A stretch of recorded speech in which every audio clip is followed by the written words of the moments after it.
DX Zamboanga, DX General Santos, DWIZ 882 Manila at RPN Provincial Stations.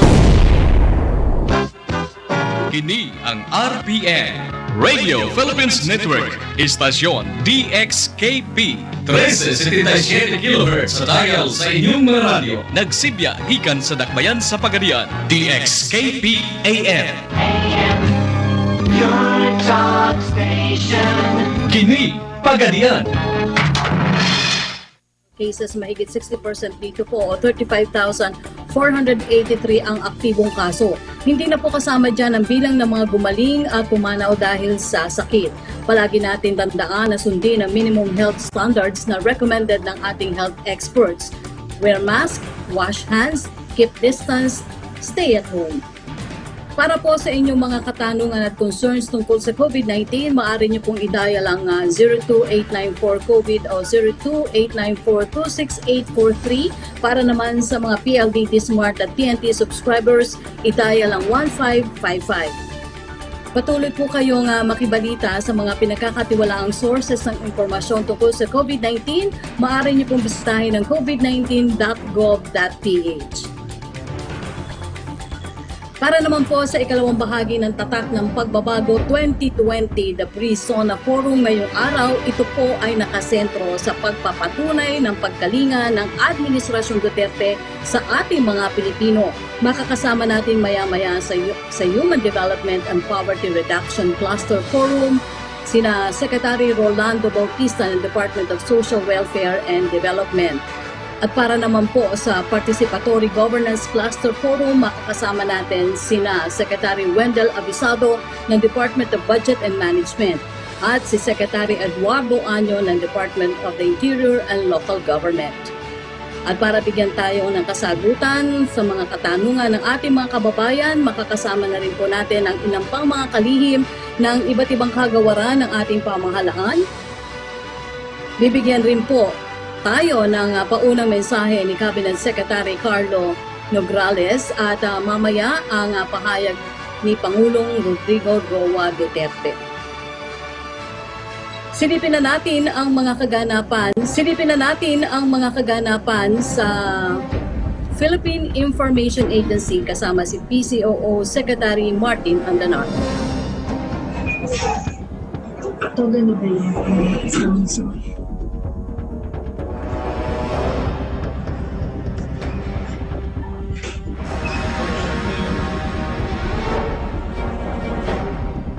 Salamatan din po natin ang kapisanan ng broadcaster ng Pilipinas sa kanila pong pagsuporta dito sa Laging Handa at siyempre dito po sa ating isinasagawang Pre-Zona Forum. Maraming salamat din po sa ating mga partner agency sa patuloy nilang pagbibigay suporta sa ating programa. Kasama na rin po dito ang Filipino Sign Language Access Team for COVID-19. Mabuhay po kayo.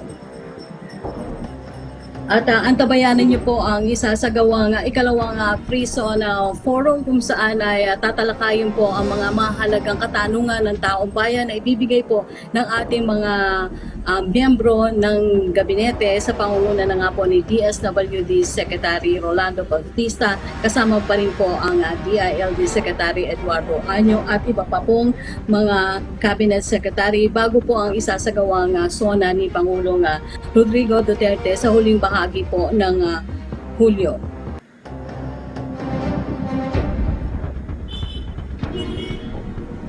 Titingnan po natin o bibigyan daan na po natin ang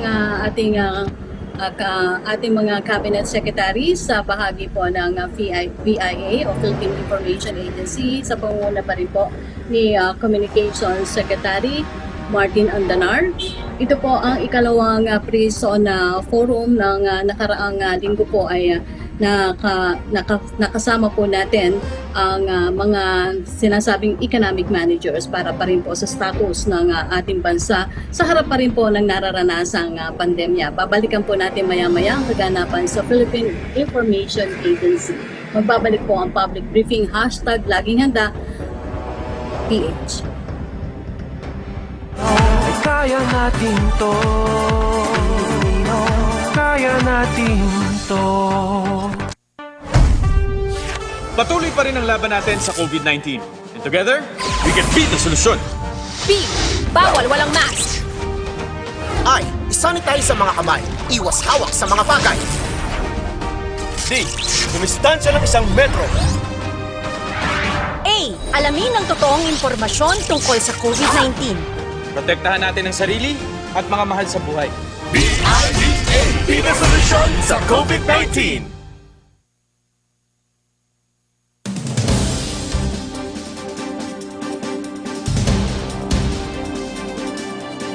To our brave soldiers, I personally came here to thank you on behalf of the Filipino people for your undying service, especially during these trying times.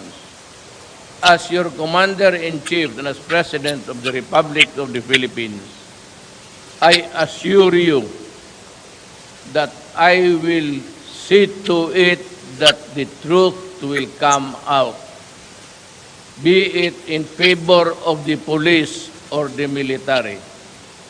Ang hiningi ko lang ang totoong nangyari. Rest assured that justice will be done to the family at sa mga tao dito sa ang mga trupa dito sa pulong.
upang mabigyan ng pangmatagalang tulong ang ating mga kababayang nais magbalik probinsya at makapagsimulang muli.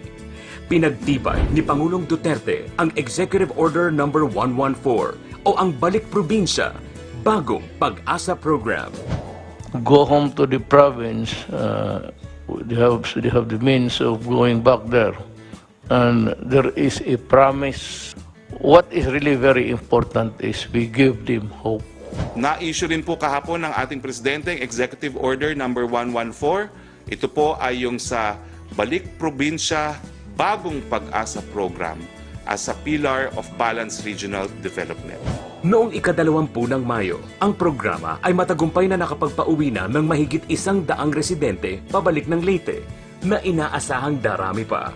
At dahil nais agarang tugunan ang mga pangangailangan ng ating mga stranded na kababayan, ipinagpaliban muna ang rollout ng Balik Probinsya Bagong Pag-asa Program upang ihandog ng ating pamahalaan ang hatid tulong.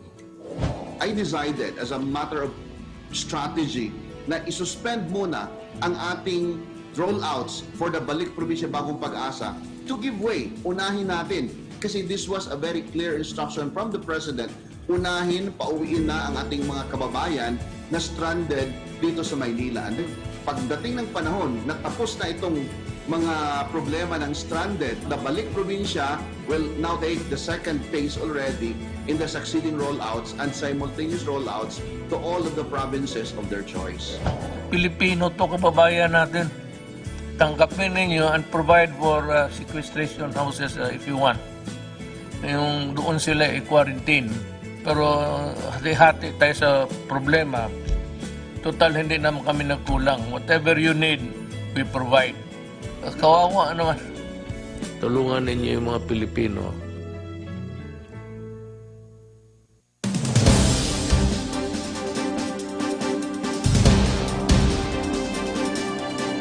To our brave soldiers, I personally came here to thank you on behalf of the Filipino people for your undying service, especially during these trying times.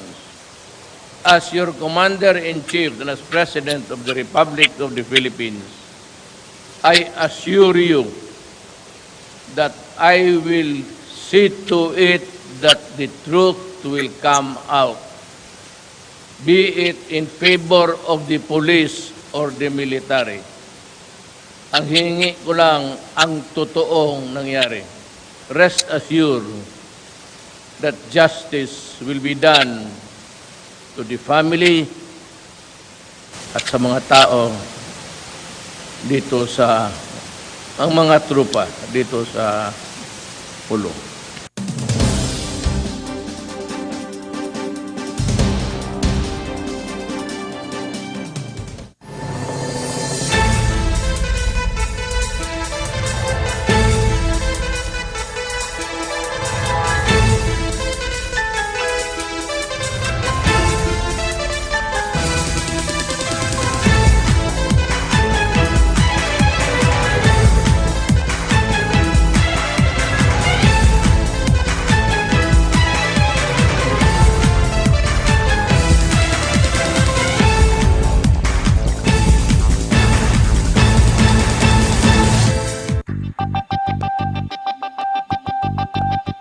Ngayong panahon ng krisis, maging mas maingat at mapagmatsyag.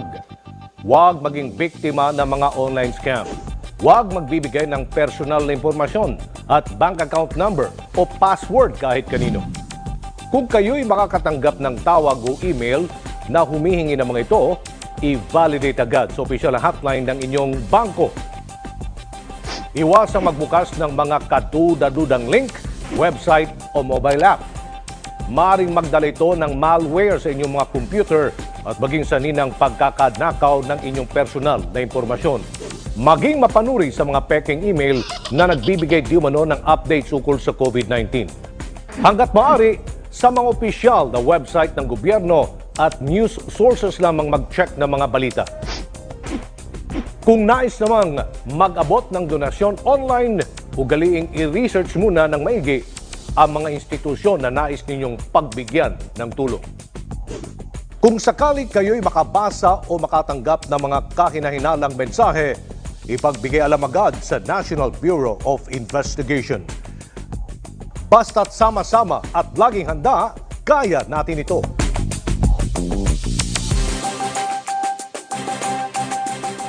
Disaster Watch.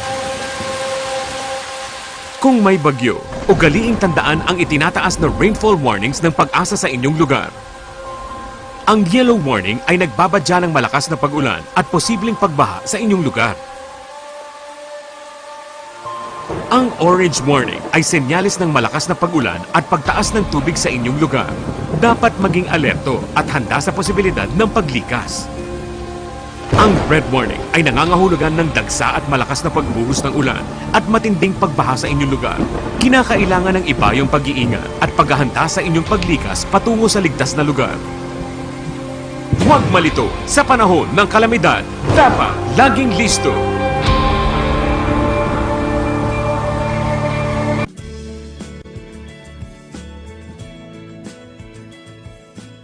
Upang mabigyan ng pangmatagalang tulong ang ating mga kababayang nais magbalik probinsya at makapagsimulang muli, pinagtibay ni Pangulong Duterte ang Executive Order No. 114 o ang Balik Probinsya, Bagong Pag-asa Program. Go home to the province, they have the means of going back there. And there is a promise. What is really very important is we give them hope. Na-issue rin po kahapon ng ating Presidente ang Executive Order No. 114. Ito po ay yung sa Balik Probinsya, Bagong Pag-asa Program as a pillar of balanced regional development. Noong ika-20 ng Mayo, ang programa ay matagumpay na nakapagpauwi na ng mahigit 100 residente pabalik ng Leyte na inaasahang darami pa. At dahil nais agarang tugunan ang mga pangangailangan ng ating mga stranded na kababayan, ipinagpaliban muna ang rollout ng Balik Probinsya Bagong Pag-asa Program upang ihandog ng ating pamahalaan ang hatid tulong. I decided as a matter of strategy na isuspend muna ang ating rollouts for the Balik Probinsya Bagong Pag-asa to give way. Unahin natin kasi this was a very clear instruction from the President. Unahin, pauwiin na ang ating mga kababayan na stranded dito sa Maynila. And pagdating ng panahon na tapos na itong mga problema ng stranded, the Balik Probinsya will now take the second phase already in the succeeding rollouts and simultaneous rollouts to all of the provinces of their choice. Pilipino to kababayan natin. Tanggapin ninyo and provide for sequestration houses if you want. Yung doon sila i-quarantine. Pero hati-hati tayo sa problema. Total, hindi naman kami nagkulang. Whatever you need, we provide. Kawawa naman. Tulungan ninyo yung mga Pilipino.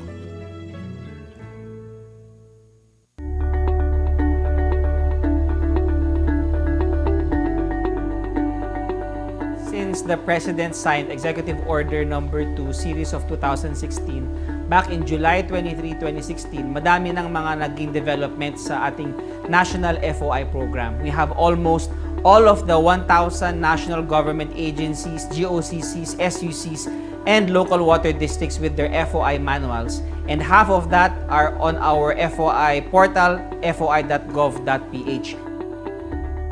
Meaning to say, ang mga kababayan natin can ask information from different government offices online or on paper-based. I tried to access the portal and then I tried to test it, and then I was hoping that just an ordinary program of the government, a new program, so maybe they're adjusting with the system. But after 3 days, I received an email from the FOI.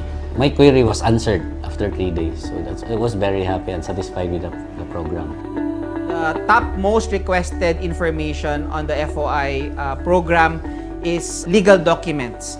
That makes up 42% of FOI requests. 39% of FOI requests are from datasets and statistics. 6% are personal information. So people are asking for copies of official SAL-in as well as accomplishment reports and travel reports. From the past, kailangan kapag magre-request ka ng information, you have to personally visit the offices. Kahit galing ka sa malayo, even if you're from province, yun yung address ng FOI. Kahit nasan ka, as long as you have reliable internet connection, you can access information or you can request. Aside from that, it is somehow proactive. Kung yung request mo is na-request na ng ibang tao, makikita mo na siya doon. So you don't have to make another request. we are able to harmonize the Executive Order number 2 on the Freedom of Information with the Data Privacy Law. Napaka-importante lang ang poprotektahin ng ating mga opisyal at mga kasama sa gobyerno ay ang mga sensitive personal information. Siguro ang pinagkaiba lang dun sa administrasyon ngayon na nakapagpasa nung FOIEO is talagang hindi sila tumigil. Hindi sila tumigil hanggat hindi nila na ipapasa kasi alam nila na kailangan yun ng tao na hindi lang para i-practice ng tao kung paano nila gagamitin yung right to information, but because the administration knows that this FOIEO will empower the people to practice their right to know kasi yun yung magiging gateway din para mas makapag-participate sila sa decision making. It's a very successful program for me since I'm one of the first beneficiaries of the program, so I could attest of its efficacy and its efficiency. Ang FOI ay hindi lang para sa transparency. Hindi lang siya tool para labanan ang korupsyon and to maintain accountability in government. FOI is for knowledge, it's for information, it's for transparency, and it's for empowerment.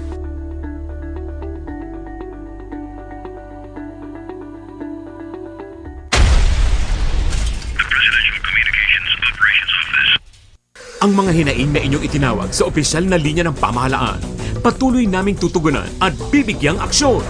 Ang inyong mga tanong, sabay-sabay nating hahanapan ng kasagutan kasama ang iba't ibang ahensya ng gobyerno. Dahil sa gitna ng laban na kinakaharap ng buong bayan, narito pa rin ang programang handang makinig sa boses ng bawat mamamayang Pilipino.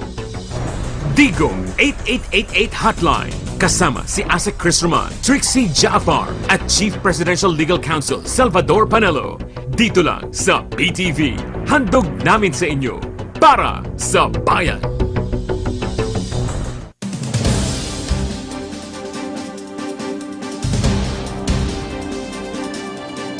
To our brave soldiers, I personally came here to thank you on behalf of the Filipino people for your undying service, especially during these trying times.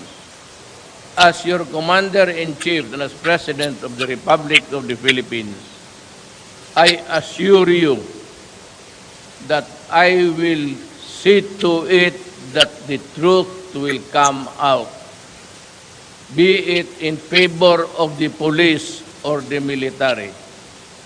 Ang hiningi ko lang ang totoong nangyari. Rest assured that justice will be done to the family at sa mga tao dito sa ang mga trupa dito sa Pulo.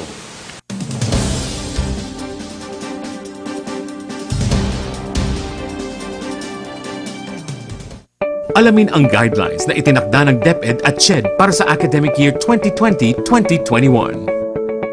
Ang opisyal na pagsisimula ng klase sa mga pampublikong paaralan ay sa August 24, 2020 at matatapos naman sa April 30, 2021. Sa kabuuan, mayroong 203 days para sa school year na ito. Mayroong iba't ibang learning options namang inilatag para sa mga mag-aaral.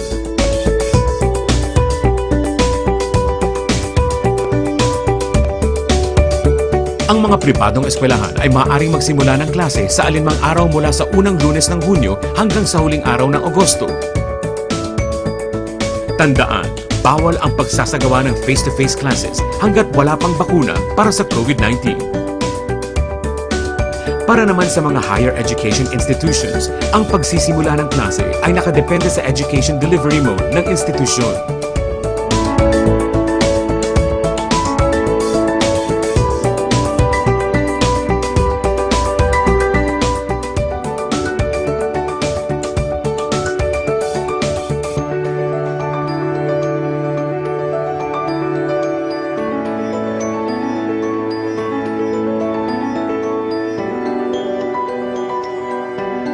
Para sa karagdagang impormasyon, bisitahin ang official website ng DepEd at CHED. Basta't sama-sama at laging handa, kaya natin to!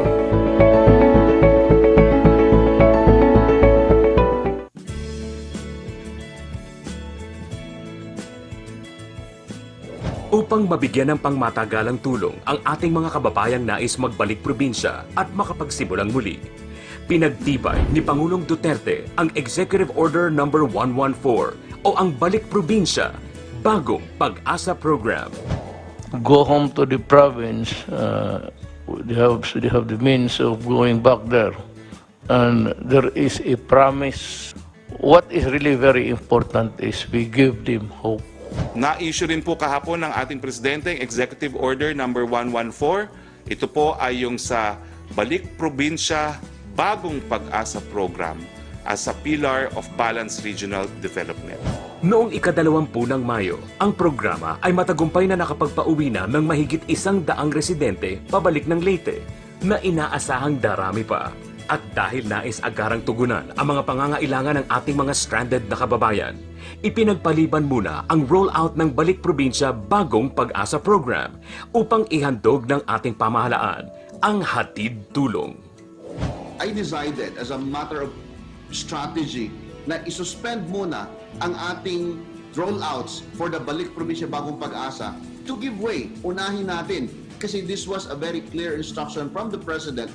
Unahin, pauwiin na ang ating mga kababayan na stranded dito sa Maynila. And then, pagdating ng panahon na tapos na itong mga problema ng stranded, the Balik Probinsya will now take the second phase already in the succeeding rollouts and simultaneous rollouts to all of the provinces of their choice.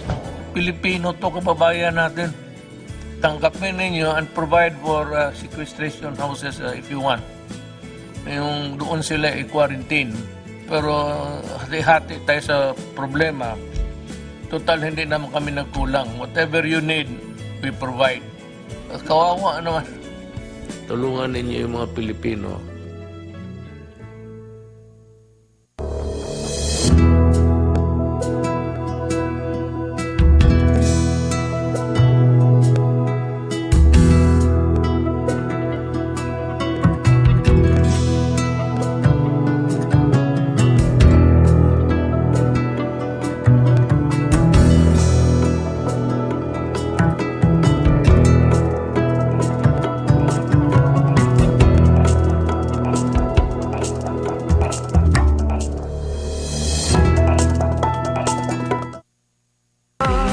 Kaya natin to. Kaya natin to. Nagbabalik po ang public briefing #laging HandaPH. Silipin na po natin ang mga kaganapan sa Philippine Information Agency kasama si PSCOO Secretary Martin Andanar.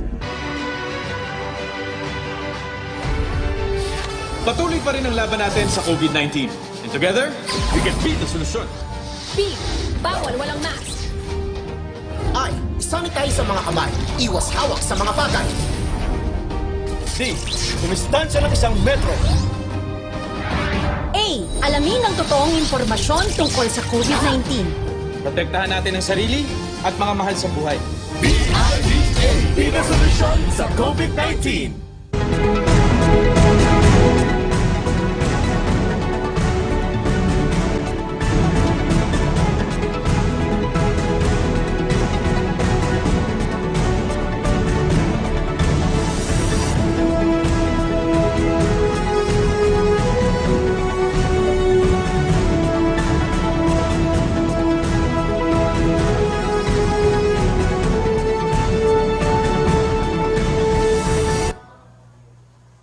Magandang umaga, Luzon, Visayas, and Mindanao. May buntag. Welcome to Tatak ng Pagbabago 2020, the Pre-SONA Forum. Bago ang ikalimang State of the Nation Address ni Pangulong Rodrigo Roa Duterte, kami sa Presidential Communications Operations Office ay narito upang ihatid sa inyo ang mga cabinet clusters upang ipaliwanag ang mga polisiya at programa ng gobyerno na tutugon sa mga pagsubok na dulot ng pandemya. Ngayong araw, tunghayan natin ang mga kwento ng pagkalinga at iba't ibang pamamaraan na sa pagkakataon na ito ay ipinamalas sa atin ng ating mga kababayan upang makamtan ang ipinangakong tunay na pagbabago. Sa pagpapatuloy ng ating Pre-SONA Forum, ating maririnig ang Human Development and Poverty Reduction Cluster, pati na ang Participatory Governance Cluster. Ano ang mga nakakasang programa para masiguro na ang pangailangan ng mga Pilipino ay natutugunan at ang boses ng bawat mamayan ay napapakinggan? Ating alamin dito sa Tatak ng Pagbabago 2020, the Pre-SONA Forum.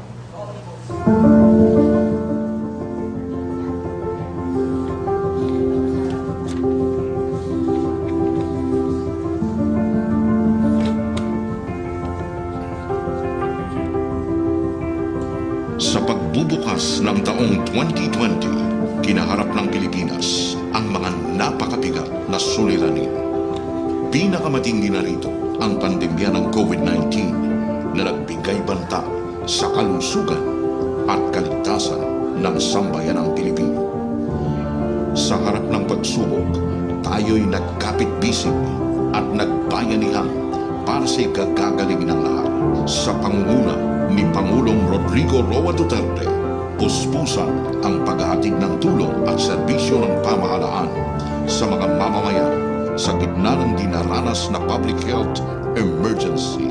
Ang maagap at masigasig na pagtugon sa mga pangangailangan ng taong bayan ay patunay ng pagkalinga at pagmamalasakit ng Administrasyong Duterte sa bawat Pilipino, sa loob at labas man ng bansa. Bilang paghahanda para sa State of the Nation Address ni Pangulong Duterte, muling inihahandog ng Cabinet Clusters ang Tatak ng Pagbabago 2020, the Pre-SONA Forums. Sa pagkakataong ito, haharap sa sambayanan ng 6 na Cabinet Clusters upang ihatid ang mga tamang impormasyon at iulat ang katotohanan tungkol sa kalagayan ng ating bansa. Bitbit ang temang patunay ng pagkalinga. Layunin itong sugpuin ang paglaganap ng fake news at disinformation. Sa unang bahagi ng Pre-SONA Forums, nariyan ang Economic Development Cluster na nagsusulong sa pambansang hangarin na muling umangat, bumangon at lumago ang ekonomiya sa pagkakalugmok sa sangasangang krisis na idinulot ng COVID-19. Kasama rin ang Infrastructure Cluster na pinapausbong ang infrastruktura sa bawat sulok ng bansa upang mapaunlad at mapabuti ang kalagayan ng mamamayang Pilipino. Sa ikalawang bahagi, nariyan ang Human Development and Poverty Reduction Cluster na nangangalaga sa interes ng mga maralitang Pilipino at umaagapay sa mga pangangailangan ng taong bayan sa usapin ng kalusugan, kabuhayan, edukasyon at iba pang mga serbisyo. Kasama rin ang Participatory Governance Cluster na itinataguyod ng isang transparent, responsive at people-centric na gobyerno para sa mas mabilis at epektibong paghatid ng serbisyo sa mga tao. Sa pangatlo at pinakahuling bahagi naman, nariyan ang Security, Justice and Peace Cluster na prioridad ang pagpapanatili ng kaayusan, seguridad at kapayapaan sa mga komunidad. Kasama rin ang Climate Change Adaptation, Mitigation and Disaster Risk Reduction Cluster na pinapahusay ang kahandaan at katatagan ng mga komunidad laban sa mga kalamidad at sakuna habang pinapaigting ang pagpapatupad ng mga pulisiyang poprotekta sa kalikasan. Sa 4 na taong pagsisikap ng Administrasyong Duterte na maisulong ang tunay na pagbabago, marami na tayong nakamit na mga tagumpay. Sinusubok man ng krisis ang ating bansa sa panahong ito, itutuloy natin ang maganda na nating nasimula. Patuloy ang paghahatid ng mapagkalingang serbisyo sa mga mamamayang Pilipino. Sama-sama, iaangat natin ang bansa. Sabay-sabay, haharapin natin ang mas magandang umaga.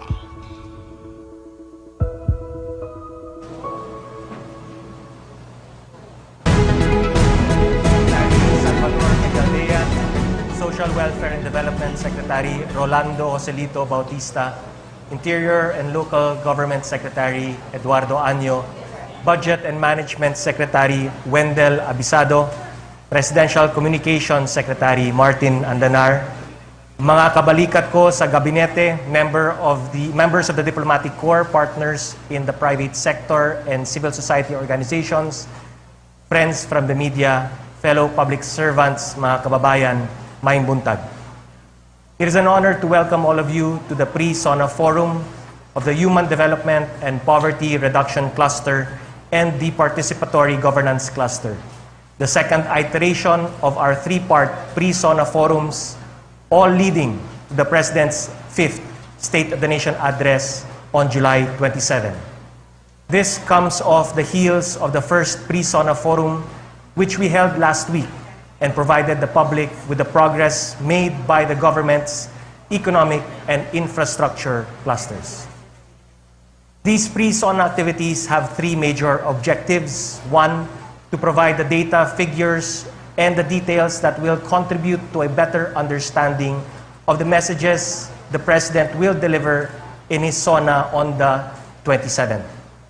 Two, to provide an extensive report on what the President has accomplished through the departments and agencies of government, their regular programs, projects, and services aligned with the goals of this administration, as well as our response to the COVID-19 pandemic.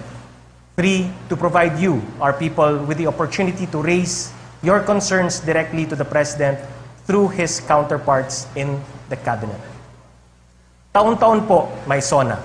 Ngunit taon-taon, nababatid din natin na kulang ang oras ng SONA para ilatag ang mga programa at gawain ng pamahalaan.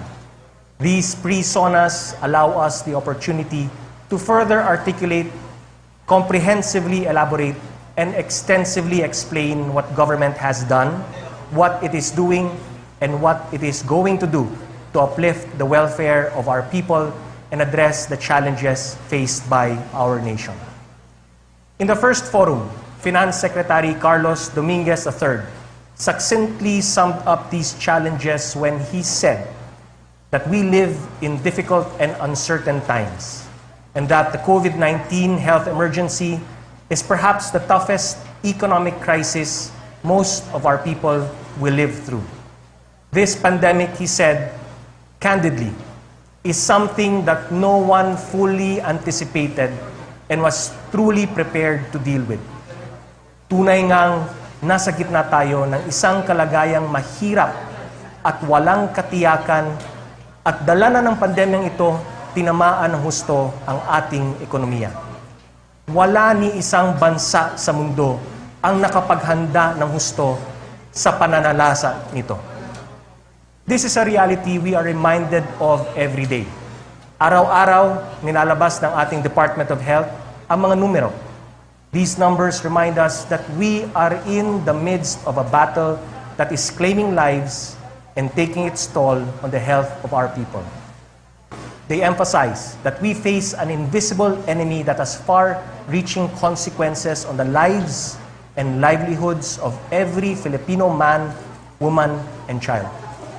Araw-araw, ang mga ito ay nagsisilbing paalala na tayo ay nasa gitna ng isang digmaang nagbabanta sa kalusugan at kumikitil ng buhay. Dinidiin ito na ang kinakaharap natin ay isang kalabang hindi man nakikita, ay sobra-sobra ang epekto sa buhay at kabuhayan nating lahat. These daily DOH updates, however, do not fully capture the extent of the damage dealt by the COVID-19 virus. As our finance chief stressed last week, our unemployment rate in April of this year spiked to 17.7%. The subsequent shutdown of economic activities took its toll on local businesses, and the slowdown in economic activity and extensions of tax filing and payment deadlines combined to bring down our revenues. For the first half of 2020, estimated tax collections from the Bureau of Internal Revenue and the Bureau of Customs dipped to 1.2 trillion pesos, 16% lower than last year during the same period. Ang mga numerong ito, bukod po sa mga daily update ng DOH, ay nakakabahala. Ngunit tulad ng nabanggit ko nung nakaraang linggo, The President and your government have long laid the groundwork for the economic recovery of our country. Ika nga ni Secretary Dominguez, in previous years, emergency spending and urgent borrowing might have been very difficult, but the economic performance of the Duterte administration prior to the pandemic, together with its approach to fiscal and economic management, made the country one of the strongest, most resilient, and credit-worthy economies in the region. Opo, nahirapan tayo, katulad ng mga bansa sa buong mundo. Ngunit dahil sa reformang pinansyal at maayos na pangangasiwa sa ating ekonomiya, bago pa man tumama ang pandemya, tayo ay isa sa pinakamalakas, pinakamatibay, at pinagkakatiwalaang ekonomiya dito sa riyon. Mga kababayan, hirap man tayo ngayon. May mga senyalis din na lumalaban at bumabangon ang ekonomiya. Tumaas po ng 4.4% ang mga koleksyon ng customs, evidence of increasing economic activity. Prior to the COVID-19 outbreak, the country received a BBB+ credit rating, the highest in our country's history. And even amidst the pandemic, international credit rating agencies have affirmed our sovereign ratings and have kept them at investment grade levels. Noong nakaraang buwan, tinaas pa nga ng Japan Credit Rating Agency ang credit rating natin from BBB+ to A-. Secretary Dominguez said it best. This is a vote of confidence in a sea of credit rating downgrades and negative outlook revisions worldwide. If the economic and infrastructure clusters gave us assurances of our economy's ability to rise above the challenges ahead, today, the human development and poverty reduction and participatory governance clusters will provide us information with regard to the steps government will be taking to provide the country's most vulnerable sectors with the social protection necessary to survive and thrive in the months ahead. In particular, the HDPRC, through its chairperson, DSWD Secretary Rolando Joselito Bautista, will be reporting what the cluster has achieved in terms of human capital development, poverty reduction, and enhancing the quality of life of every Filipino. Aside from the regular projects, activities, and programs that make up the HDPRC roadmap, Secretary Bautista will also present the cluster's accomplishments under the COVID-19 Adjustment Measures Program, the Social Amelioration Program, and similar programs aimed at mitigating the impact of the COVID-19 pandemic. Included among these developments are the Enhanced Partnership Against Hunger and Poverty Convergence Program, which is now helping a number of farmers and farmers' organizations amid the pandemic, as well as the Interagency Task Force on Zero Hunger, which I chair, and is now in the process of harmonizing government programs meant to ensure food security and reduce hunger so that we can say #goodbye gutom. Kasama sa mga bagong programa ng gobyerno ang Enhanced Partnership Against Hunger and Poverty or EPAP na siyang tumutulay sa mga magsasaka at mangingisda sa merkado na tumutugon sa hamon ng pandemya kasama ang Interagency Task Force on Zero Hunger ng ating pinangangasiwaan. Sa huling bahagi ng taong ito, lahat ng programa ng pamahalaan tungkol sa katiyakan sa pagkain at pagsupil sa kagutuman ay atin ng pag-ugnayin at pag-ibayuhin. The Participatory Governance Cluster, on the other hand, through its co-chairpersons, DILG Secretary Eduardo Año and DBM Secretary Wendell Abisado, will share the accomplishments and milestones of the cluster's member agencies towards the enhancement of citizen participation in government processes via strategies that transform the public from mere observers to genuine partners of government. It should be stressed that this cluster has also been instrumental in our fight against the pandemic through first, the development of the National Action Plan against COVID-19, and second, in its efforts to ensure that funds given to agencies and LGUs for COVID-19 response are properly utilized and its reporting mechanisms for these are in place. Didiinan ko lang. Ang participatory and governance cluster sa ilalim ng pangangasiwa ni Secretary Año at Secretary Abisado ang siyang naging susi ng agresibo nating pagsuong sa laban ng bansa kontra COVID-19. Following the presentation of these clusters, an open forum will follow to afford you the opportunities to direct your questions at the concerned department agencies, secretaries, and heads of agencies. Before I wrap up, allow me to extend my sincerest gratitude and congratulations to our partners who made today's Pre-SONA Forum possible: the Human Development and Poverty Reduction Cluster, the Participatory Governance Cluster, the Presidential Communications Operations Office, the Office of the Executive Secretary, and my fellow workers in the Office of the President. Mga kababayan, kapag sama-sama, kaya nating umahon.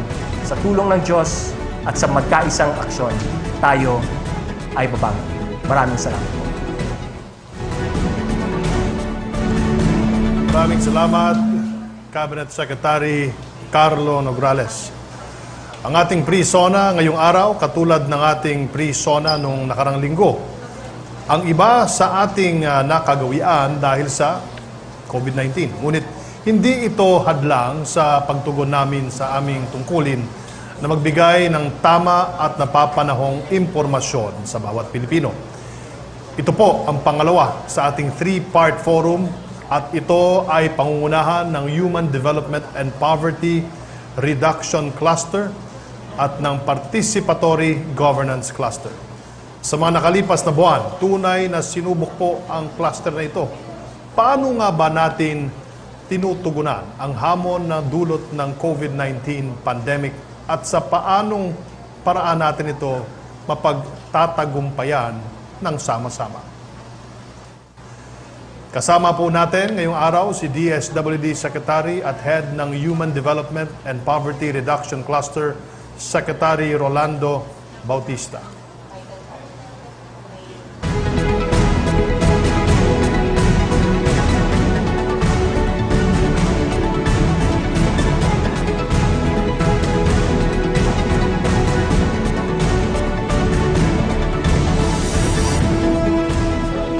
Chairperson, Secretary of the Interior and Local Government Eduardo Año, Secretary of Budget and Management Wendell Avisado, my fellow Cabinet Secretaries, members of the HDPRC, our friends in media, our dear beneficiaries, to our kababayans, Assalamualaikum warahmatullahi ta'ala wa barakatuhu.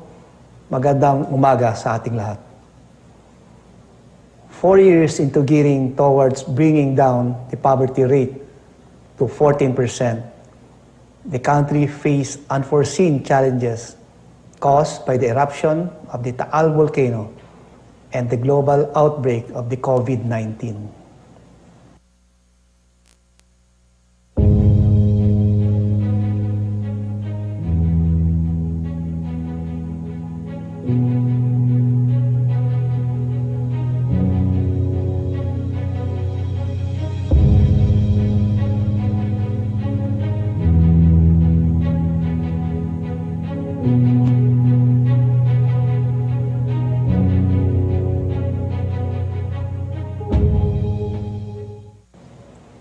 The health crisis alone has created deep impacts on the economy, as well as our fellow Filipinos' livelihood and well-being, with prospects of an estimated 10 million Filipinos losing their jobs, the repatriation of nearly 70,000 displaced overseas Filipino workers, and the increasing number of Filipinos experiencing involuntary hunger, among others. Gayunpaman, patuloy na nagtutulungan ang lahat ng ahensya sa ilalim ng Human Development and Poverty Reduction Cluster o HDPRC sa pagbangon ng ating kapwa Pilipino mula sa crisis na ating ngayon hinaharap. For the HDPRC, our utmost priorities continue to be the overall improvement of the quality of life of the Filipino people.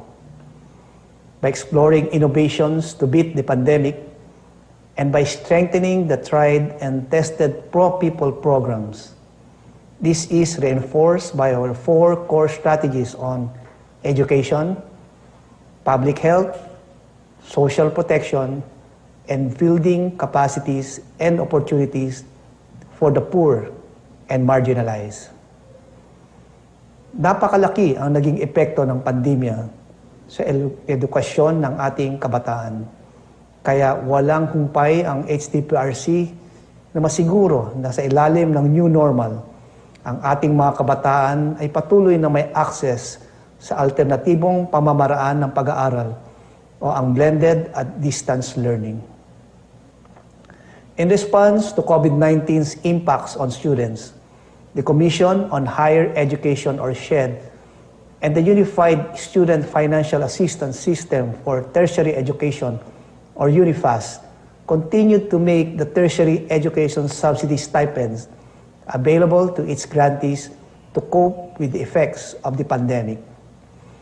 The Technical Education and Skills Development Authority's expanded online program also serve as an alternate mode of technical vocational education and training learning platform during the community quarantine.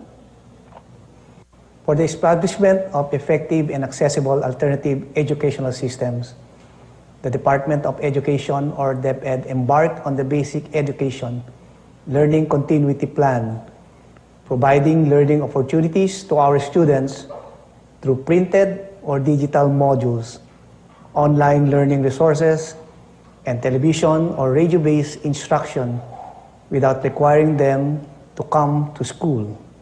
Over 700,000 out-of-school youth in 2019 were enrolled under DepEd's Alternative Learning System or ALS, half of which are from the 32 priority provinces of HDPRC.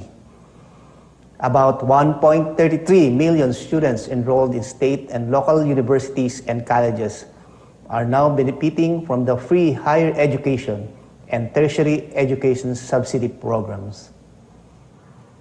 To increase Filipinos' chances of securing gainful jobs or engaging in sustainable livelihoods, to increase Filipinos' chances of securing gainful jobs or engaging in sustainable livelihoods, TESTA has made great efforts in reaching more beneficiaries and expanding its scholarship programs from 2.3 million enrollees in 2018 to 2.4 million in 2019. Here are a few of our beneficiaries.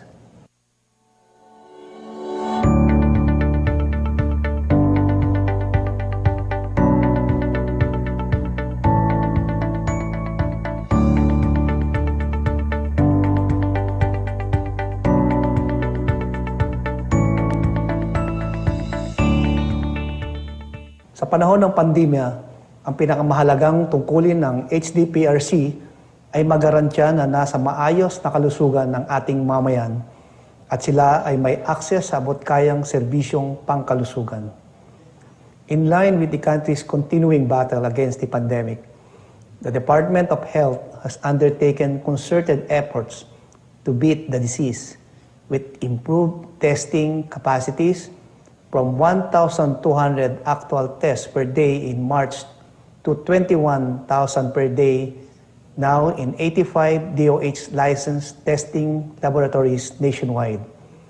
Nearly 18,000 dedicated beds for COVID-19, around 18,000 health personnel deployed to health facilities needing augmentation, and continuous distribution of personal protective equipment or PPEs and other essential medical equipment for our frontliners. For the protection of public health, specifically in boosting testing and treatment capacities, we will focus on the continuous improvement of our healthcare facilities by increasing the number of fully equipped isolation rooms, critical care beds in hospitals, and other crucial medical equipment. The Universal Healthcare Program shall be our platform in strengthening our healthcare system resilience. We are also working on establishing the Philippine Center for Disease Control Designing Systems to anticipate and prepare emerging and re-emerging public health threats and improving vaccine delivery.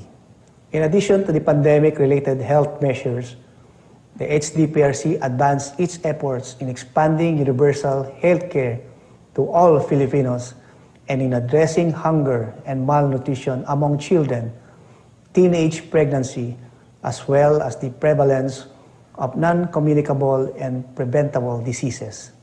The National Nutrition Council reported that prevalence of wasting and stunting among children under 5 have significantly reduced in 2019. This success can be largely attributed to the Department of Social Welfare and Development's implementation of the Supplementary Feeding Program, which served 1.8 million children ages 2 to 5 in 2019. Also, the DepEd school-based feeding program served 1.7 million learners from kindergarten to grade 6, ages 5 to 12, for the school year 2019 to 2020. Under the Adolescent Health and Development, or AHD program of the Commission on Population and Development, or POPCOM, over 170,000 empowered adolescents in 2019 were equipped with knowledge and life skills to prevent early pregnancy, early marriage, and repeat pregnancy. Under the expanded program for immunization, the DOH reported that 69% or 1.5 million of children have been fully immunized in 2019. Kasama sa layunin ng HDPRC ay masiguro ang katatagan ng ating mga kababayan upang maiwasan na sila ay malugmok pa sa kahirapan sa panahon ng krisis. With the declaration of the community quarantine last March, the government formulated the Social Amelioration Program, or SAP, in order to provide emergency subsidy and other forms of assistance to the most affected families during the pandemic. More than 19 million beneficiaries from the formal and informal sectors received emergency subsidies with a total amount of over 106 billion pesos from the DSWD's Emergency Subsidy Program in partnership with the Department of the Interior and Local Government and local government units. The Department of Labor and Employment COVID-19 Adjustment Measures Program, or CAMP, CAB, Abot Kamay ang Pagtulong, or CAMP AKAP, and Tulong Panghanap Buhay sa ating disadvantaged displaced workers, or TUPAD, Barangay Ko, Bahay Ko Project, and the Department of Agriculture's Financial Subsidy to Rice Farmers, or FSRF. Payouts for the second tranche of the SAP are ongoing. The Department of Trade and Industry, for its part, carried out loan moratoriums, price monitoring, as well as processed loan applications for affected micro, medium, and small enterprises to support them in their recovery. Around 69,000 returning OFWs and 7,000 locally stranded individuals, or LSIs, were provided with the necessary assistance from the HDPRC member agencies. For the provision of social safety nets, displaced local and overseas workers will be prioritized in the coming months. We will focus on getting them home and providing them with employment opportunities, livelihood support, along with online skills, upgrading and retooling programs. For the efficient and transparent delivery of social services, the DSWD is expected to strengthen and fast-track the implementation of social amelioration and continue to deliver its flagship programs in empowering individuals and communities to get back on their feet. Lastly, to tie all of this together, we will ensure the strengthening and implementation of risk-informed, evidence-based, and shock-responsive social protection systems to reduce the vulnerabilities of at-risk populations and improve their overall resilience. Even with the focused responses to the COVID-19 pandemic, the HDPRC also continued to implement its programs aimed at increasing human capital development and reducing poverty.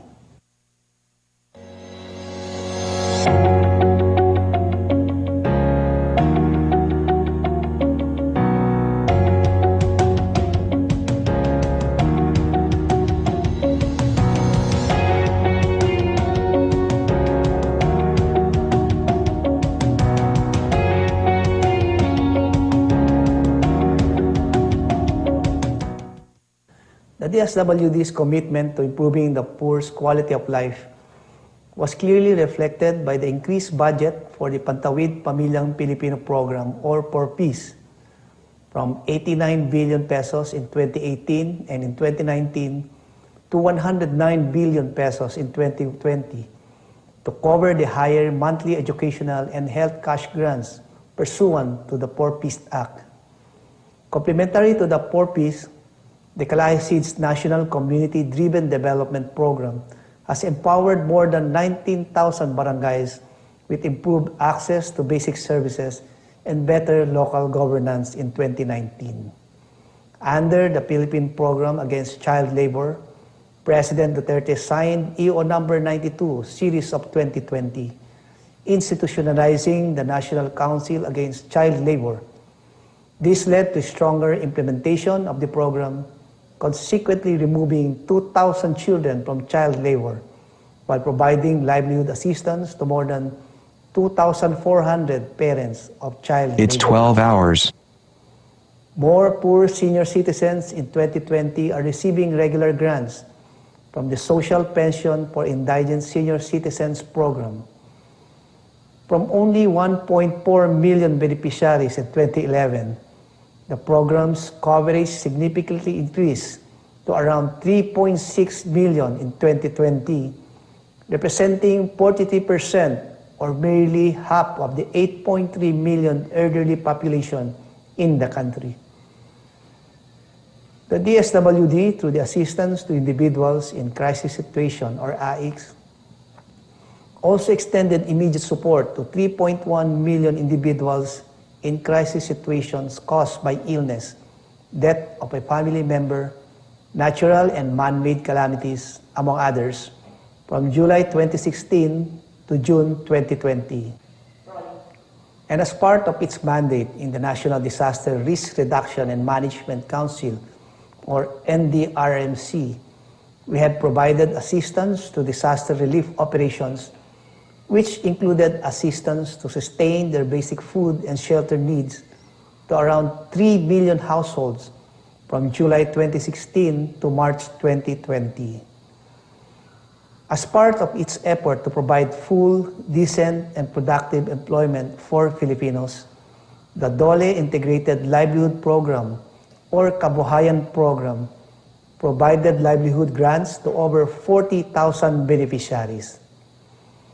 Since 2019, the Department of Agriculture Special Area for Agricultural Development Program, or SAAD, has provided 683 livelihood projects covering nearly 28,000 individuals and over 800 farmer group beneficiaries. Under the care and guide for stability of TESDA, around 46,000 marginalized individuals, which include former rebels, drug dependents or surrenderies, indigenous peoples, were provided with skills training and employment opportunities to help them become productive members of mainstream society. About 122 shared facilities of DTI have also been established nationwide, helping communities in livelihood training and in the processing and product development. These facilities have been crucial in also assisting the 700 household beneficiaries of the DSWD's Sustainable Livelihood Program. Patuloy din ang suporta ng HDPRC para sa ating mga magsasaka at mangingisda upang masiguro na sila ay may access sa credit, kapital, at iba pang serbisyo. Ang pagsuporta sa sektor ng agrikultura ay susi upang masiguro ang tuloy-tuloy na supply ng pagkain. The national government remained committed to support the agrarian rights of our small farmers by promoting equitable land distribution. Since July 2019, the Department of Agrarian Reform, or DAR, distributed nearly 30,000 hectares of public and private agricultural lands to more than 19,000 agrarian reform beneficiaries, helping them escape the vicious cycle of poverty and social injustice. The DAR also provided access to credit and microfinance services to over 131,000 agrarian reform beneficiaries, Nearly 3,000 farmers were supported with agricultural assets, infrastructure, technology, and machineries to increase their capacity and boost agricultural productivity. Currently, the country's Global Food Security Index report is below the global average score. However, there is a significant increase wherein we place 64th out of 113 countries, 6 levels higher than its ranking in 2018. But we continue to provide more support to the agriculture sector, as the country's score is still lower than the global average. In line with this, we have strengthened support programs such as the Target Actions to Reduce Poverty and Generate Economic Transformation, or Target, Child Nutrition Project, Coconut Rehabilitation Program, and Gulayan sa Paaralan to shore up food security and nutrition quality in the country. Ladies and gentlemen, these are indeed difficult times. Nevertheless, the HDPRC did not falter nor waver in our zealousness to serve our fellow Filipinos. Nais naming iparating sa ating mga kababayan, pati rin sa ating mga beneficiaries, na patuloy ang pagpapatupad at pagpapatibay ng mapagkalingang programang ikagiginhawa at ikakatatag ng ating mga kababayan sa panahon ng pandemyang ito. To my fellow HDPRC members, let us continue to work together and remain relentless in our objectives to build a stronger nation with empowered citizens. The whole-of-nation approach and our mutual support will ensure that no one is left behind in our journey towards recovery from this crisis. The pandemic may be the first and hopefully the last in our lifetime. So it is our fervent hope that our solidarity as a nation during these challenging times go down in history and reverberate in the future generations. Shukran, maraming salamat po. Mabuhay ang Republika ng Pilipinas. Maraming salamat, Secretary Rolly Bautista, at maraming salamat po sa lahat ng ating mga frontliners na bumubuo sa inyong cluster. Tunay na kagitingan ang inyong ipinakita upang masiguro na nagagampanan natin ang ating tungkulin bilang mga lingkod bayan. Ang pagsiguro na ang pangailangan ng taong bayan ay naririnig at ang bawat boses ay natutugunan ay malaga para sa isang demokrasya. Ipinangako ni Pangulong Rodrigo Roa Duterte ang isang gobyernong may puso at marunong makinig. Ano nga ba ang mga natugunan na at mga methodology ng ating gobyerno upang malapit ang ating administrasyon sa publiko? Ating alamin sa Participatory Governance Cluster na pinangungunahan nila DILG Secretary Eduardo Año at Budget Secretary Wendell Abisado.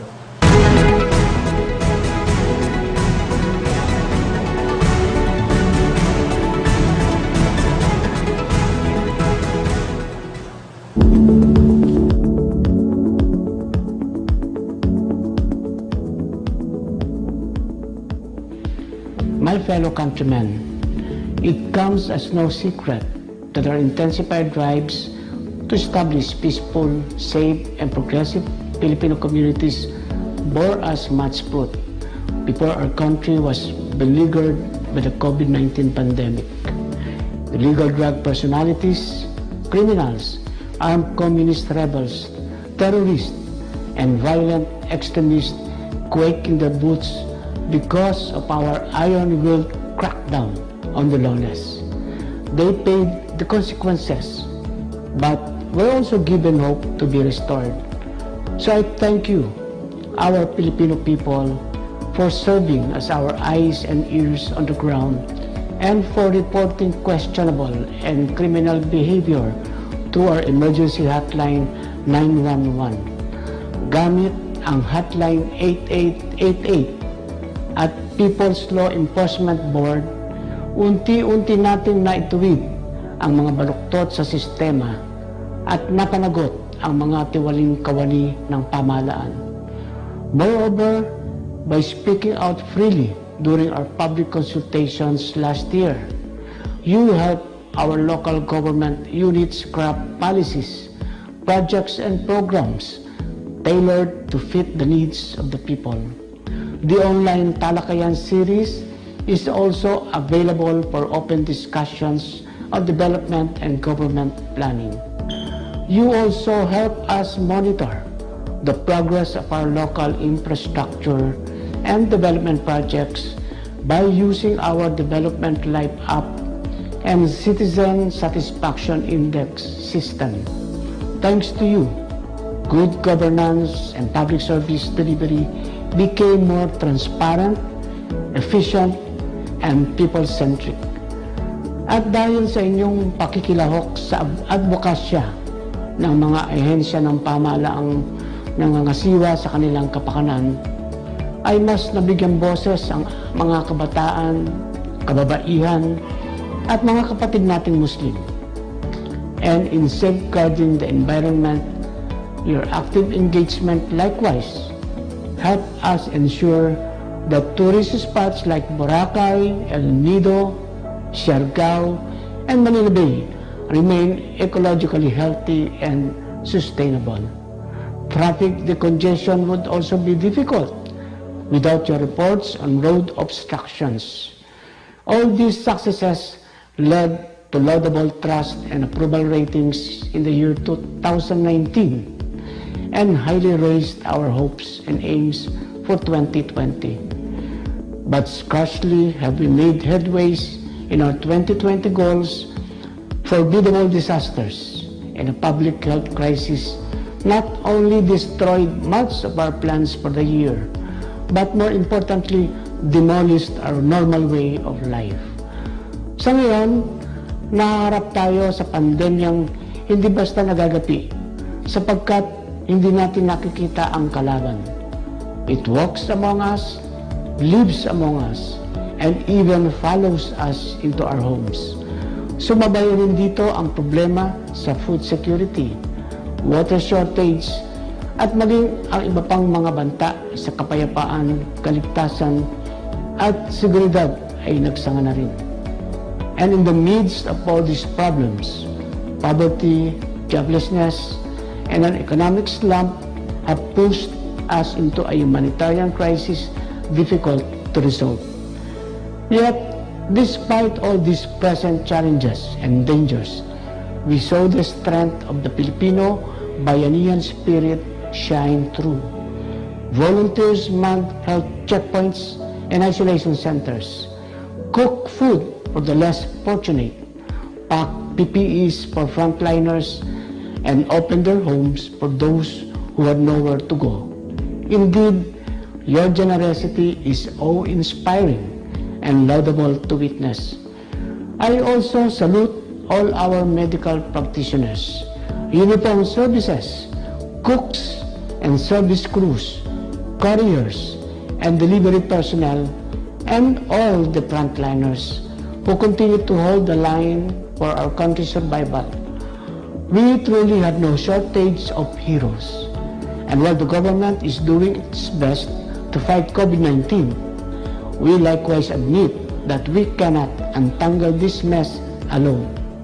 Thus, we want to thank you for filling in the gaps and helping us patch up the problems we have encountered thus far. Indeed, these overwhelming circumstances will only relent once a vaccine or cure is fully developed. Thus, a whole-of-nation approach is our key to containing this pandemic. We strongly believe that the most successful solutions to any problem, COVID-19 or otherwise, are those which have the strong support of citizens. In fact, the Participatory Governance Cabinet Cluster has just released a resolution affirming our commitment to integrate citizen engagement in delivering public goods and services. Kaya naman, hinihingi namin ang inyong pangunawa, pagtulong at pakikibahagi habang patuloy ang ating Pangulong Rodrigo Roa Duterte, ang pamahalaang nasyonal at mga lokal na pamahalaan sa paglaban ng pandemya. Help us ensure participative and effective governance as we undertake to implement the National Action Plan for COVID-19. Join us in our contact tracing efforts as we detect, isolate, treat, and reintegrate COVID-19 patients. Tulungan ninyo kami magpatayo at magpatakbo ng mga hospital, isolation units, at testing centers habang isinasagawa ng pamahalaan ang expanded targeted mass testing sa mga posible pang tamaan ng sakit. Moreover, I ask those with more to continue sharing your blessings to struggling Filipinos and to help us think of ways to quickly and safely return our locally stranded individuals and repatriated overseas Filipinos back to their families. Huwag din kayo matakot, mag-alinlangang magsumbong at magreklamo laban sa mga uniformadong hanay o lokal na pamahalaan na lumalabag o may pagkukulang sa pagpapatupad ng batas at mga patnubay ng IATF-EID. Our Bantay Corruption Program is there to uproot the abusive and corrupt in the government, especially in agencies directly attached to the DILG. Meanwhile, we at the national government, the department, and other partner agencies, including the Philippine National Police, are here to take action on your grievances. And we assure you that we, including our LGUs and barangays, will be transparent and accountable in every decision and action we take. Only by working together can we ensure the continued integrity and excellence of our institutions. Moreover, report fake news propagators, market abusers, domestic violence perpetrators, and other questionable behavior as these peace spoilers threaten to unravel the progress of our COVID-19 response measures. And further, as we bring a harmonious resolution to armed conflict in the country, support programs like the C4 Peace, RCSP, COCPD, ECLIP, and PCBEI, because this highlights good and participative governance as well as economic development in ushering an era of peace and security in the Philippines. At ngayon, batas na ang anti-terrorism law. Mas magiging mahimbing ang mga gabi dahil alam natin ligtas ang ating mga anak laban sa mga nagbabadyang nakawin ang kanilang kinabukasan. Our children deserve to be raised in safe and secure communities. So let us build them an environment where they feel free to dream and aim for a better future. And now that we are gradually reopening our country to trade, industry, and public transportation, we ask our private sector friends to support our Balik Probinsya program by investing in the provinces and providing opportunities for locals. Together, let us inspire countryside development and empower our local government units to create a brighter future ahead. Mga kababayan, ang landas natin ngayon ay puno ng mga matitinding pagsubok, and we cannot remain stagnant for too long. Neither can we afford to have a second wave of COVID-19 infections. Truth be told, our situation feels like walking across a tight rope. Kailangan balanse at naaayon ang ating mga desisyon at takbang sa pangangailangang panahon. So we entreat everybody to follow the minimum health standards. And while we gear up to tread a better normal, let us be disciplined and obedient to the motherland's rules and regulations. Let us unite to lift this country out of the mire and carry it on our shoulders the way our ancestors did. This is our home, and we must awaken spirit of bayanihan among us.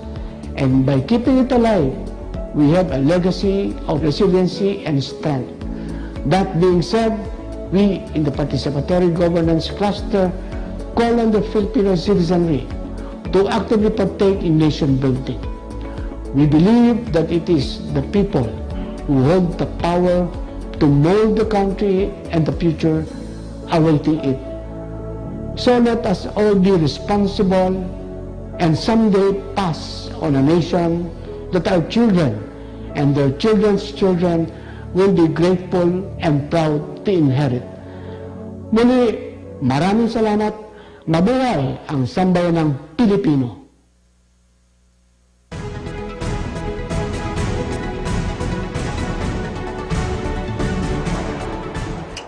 To my fellow cabinet members, colleagues from national government agencies and local government units, civil society organizations, people's organizations, the academe, business sector, media, development partners, and to my fellow Filipinos who are watching us today, magandang hapon po sa inyong lahat. Sa biglaang pagdating ng COVID-19 sa ating bansa, marami po sa ating kapwa Pilipino ang lubos na naapektuhan, lalo na ang mga mahihirap at mga miyembro ng marginalized groups. Marami po ang nawalan ng trabaho dahil sa pagbagal ng ekonomiya, gawa ng pagsasara ng mga negosyo, pagsuspinde ng mga paaralan, at dahil sa mahigpit na pagbabawal sa mga pagtitipon. At naiintindihan po kayo kung lubos kayong natatakot sa panahon ng pandemyang ito at naguguluhan sa kung ano paman ang maaaring mangyari. Kaya naman sa panahong ito, higit na mas kailangan ng gobyerno na pagtibayin ang iyong tiwala sa pamahalaan sa pamamagitan ng pagbibigay ng sapat at tamang impormasyon at sa patuloy na pakikinig at pagtugon sa inyong mga hinaing. Kinakailangan ding palakasin ang kapasidad ng mga lokal na pamahalaan upang tuluyan nating masugpo ang COVID-19 pandemic. Para magawa ang lahat ng ito, mahalaga po na gumamit tayo ng tinatawag na whole of society approach. Ibig sabihin, mahalaga na magtulungan ang bawat antas ng gobyerno mula sa barangay hanggang sa pamahalaang nasyonal upang matiyak natin na ramdam ng bawat Pilipino ang mga programa at proyekto ng gobyerno para sa kanila. Mahalaga rin na magtulungan ang pribadong sektor, gobyerno, at mga civil society organizations upang mapagtagumpayan natin ang pagsugpo sa COVID-19. Kaya naman noong Marso, ipinasapol ng Kongreso ang Republic Act No. 11469 o ang Bayanihan to Heal as One Act at binigyan ng ating Pangulong Rodrigo Roa Duterte ng kapangyarihan na gumamit ng temporary emergency measures upang tugunan ang health emergency, iwasan ang malalang epekto nito at masuportahan ang pangangailangan ng taong bayan. Marami na po tayong nagawa. Kaya naman, hayaan nyo na aking maibahagi sa inyo ang ilan sa mga transparent, accountable, at participatory initiatives ng ating pamahalaan laban sa COVID-19. We have continued to uphold budget transparency in our COVID-19 budget through proactive disclosure of the amounts augmented, reprogrammed, reallocated, and realigned to fund priority programs, activities, and projects being implemented in response to the pandemic. Ibig sabihin po nito, maaari niyong makita sa aming DBM website kung saan-saang ahensya napunta ang budget at kung para saang programa o proyekto dapat itong gamitin. Makikita niyo rin kung saan kinuha ang ating budget at kung magkano ang natanggap ng bawat ahensya. Sa ngayon, nakapagbigay na po tayo ng 374.89 billion pesos sa iba't ibang ahensya ng pamahalaan para suportahan ang kanilang mga programa laban sa COVID-19. Of all recipient agencies, the Department of Social Welfare and Development, or DSWD, received the largest share in the amount of 200.98 billion pesos for their social amelioration program, benefiting around 23 million low-income households in the country.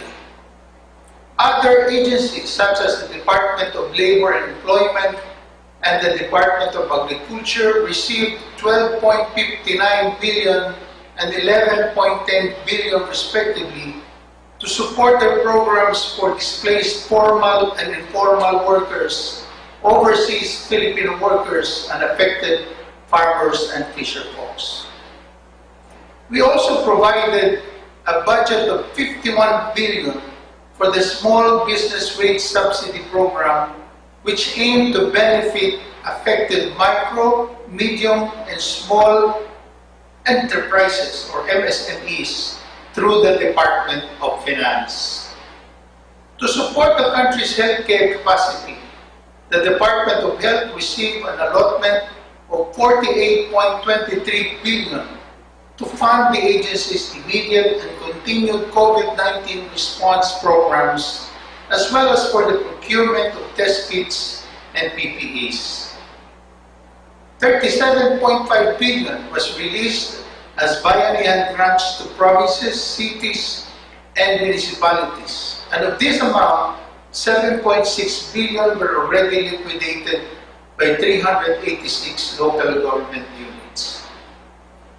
Bulk of the liquidated 54.24% went to food assistance and other relief goods for affected households, followed by procurement of hospital equipment and supplies at 9.63%, and other COVID-19 related PPEs and expenses at 8%.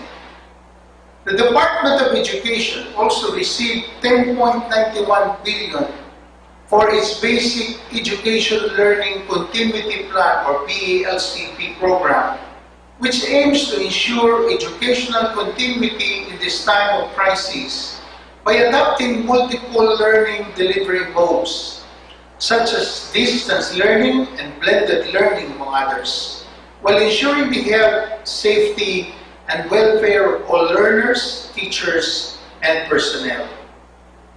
The remaining 2.58 billion was released to other agencies, including the Department of Science and Technology, Department of Trade and Industry, Department of Foreign Affairs, and the Department of the Interior and Local Government, among others.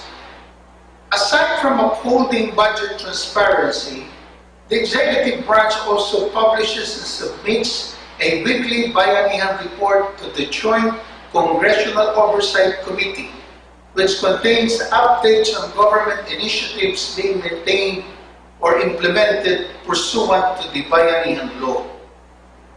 Maliban sa pagsisiguro na transparent po tayo sa ating COVID-19 budget, meron din pong initiatives ang gobyerno kung saan mas pinadali natin ang access sa mga programa at proyekto ng pamahalaan. The Presidential Communications Operations Office, or PCOO, created an official COVID-19 response website, covid19.government.ph, which serves as a one-stop shop for basic comprehensive information about the COVID-19 pandemic and the initiatives of the national government to address its impact. The Department of Trade and Industry, or DTI, imposed a price freeze on basic necessities and prime commodities, established a COVID-19 Rapid Response Team to answer queries and facilitate movement of cargoes among quarantine control points. The agency also conducted 818 Kadiwa Descuento caravans to make products more accessible to consumers in 2,974 barangays, benefiting 272,837 households, even amid the lockdown restrictions.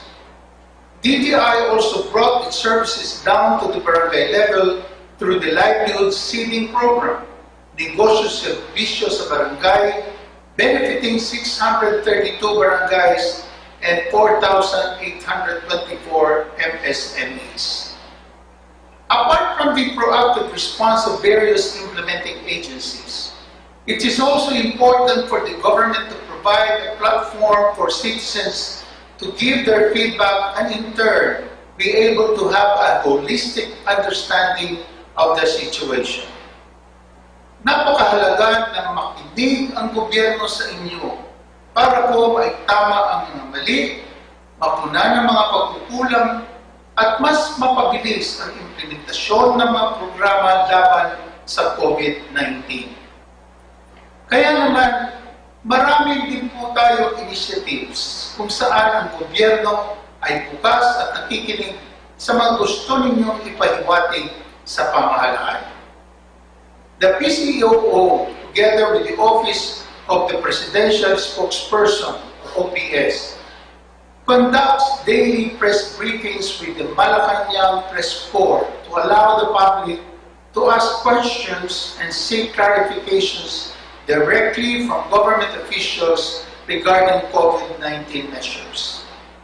The National Economic and Development Authority also conducted online public surveys to rapidly assess the impact of the pandemic and of the enhanced community quarantine imposed in the country. The survey results, among others, were used to craft the We Recover as One report, which provides recommended policies, programs, and strategies to rebuild public confidence and to facilitate the transition to the new normal. The National Anti-Poverty Commission engaged 46 basic sectors and kasambayanihan volunteers to ensure that government assistance reaches those who are in need during the pandemic. Moreover, a post-distribution monitoring tool was developed to allow citizens to provide feedback on the effectiveness of the cash, food, and non-food assistance under the government social amelioration program. Let me also share with you other accomplishments under the PGC roadmap, which aims to create more spaces for public dialogue and response, as well as to provide adequate resources for building capacities. The government pushed transparency and citizen engagement to its peak through the Freedom of Information Program, where more than 22,843 requests from the public were submitted. Out of all these requests, 49% or 11,162 were completely acted upon as of May 2020. There were also efforts to localize the FOI program, and as of date, about 25 local government units have already passed their local FOI ordinances. On another front, our participatory governance initiatives are also making waves at the international level. Out of 117 countries evaluated for the 2019 Open Budget Survey, the Philippines secured the top spot in Southeast Asia for budget transparency, making us the most fiscally transparent country in the region while ranking 10th place worldwide. This implies that we were able to make budget information publicly available in a comprehensive and timely manner through the publication of all 8 key budget documents, such as the enacted budget and the citizens' budget, among others. The Philippines is also the only country in the world where citizens are part of the auditing team. This is being done through the Citizen Participatory Audit Program of the Commission on Audit. The CPA program was expanded to include implementation validation of audit recommendations by COA and CSO representatives. The Commission also conducted 6 CPA dialogues and engagements in 2019.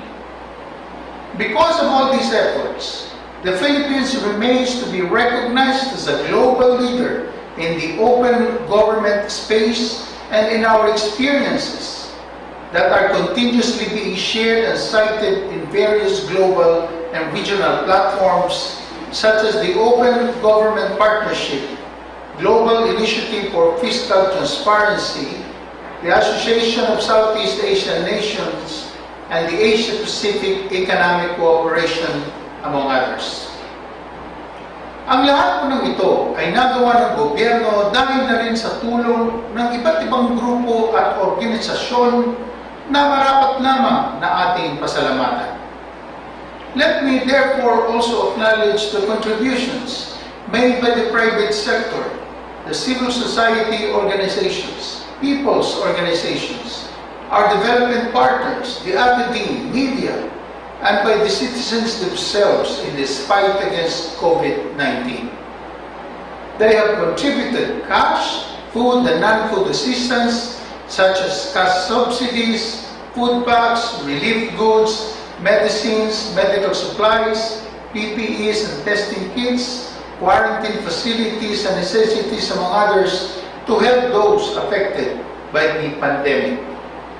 These contributions have enormously helped the government manage the health crisis and mitigate its impact. Kaya naman, maraming salamat po sa lahat ng inyong kontribusyon at ng inyong tulong. Even with all these initiatives and accomplishments, though, President Duterte highlighted the challenges we continue to face time and again. And these are: 1, improving frontline service delivery; 2, building open and responsive public institutions; and 3, increasing mechanisms for information dissemination.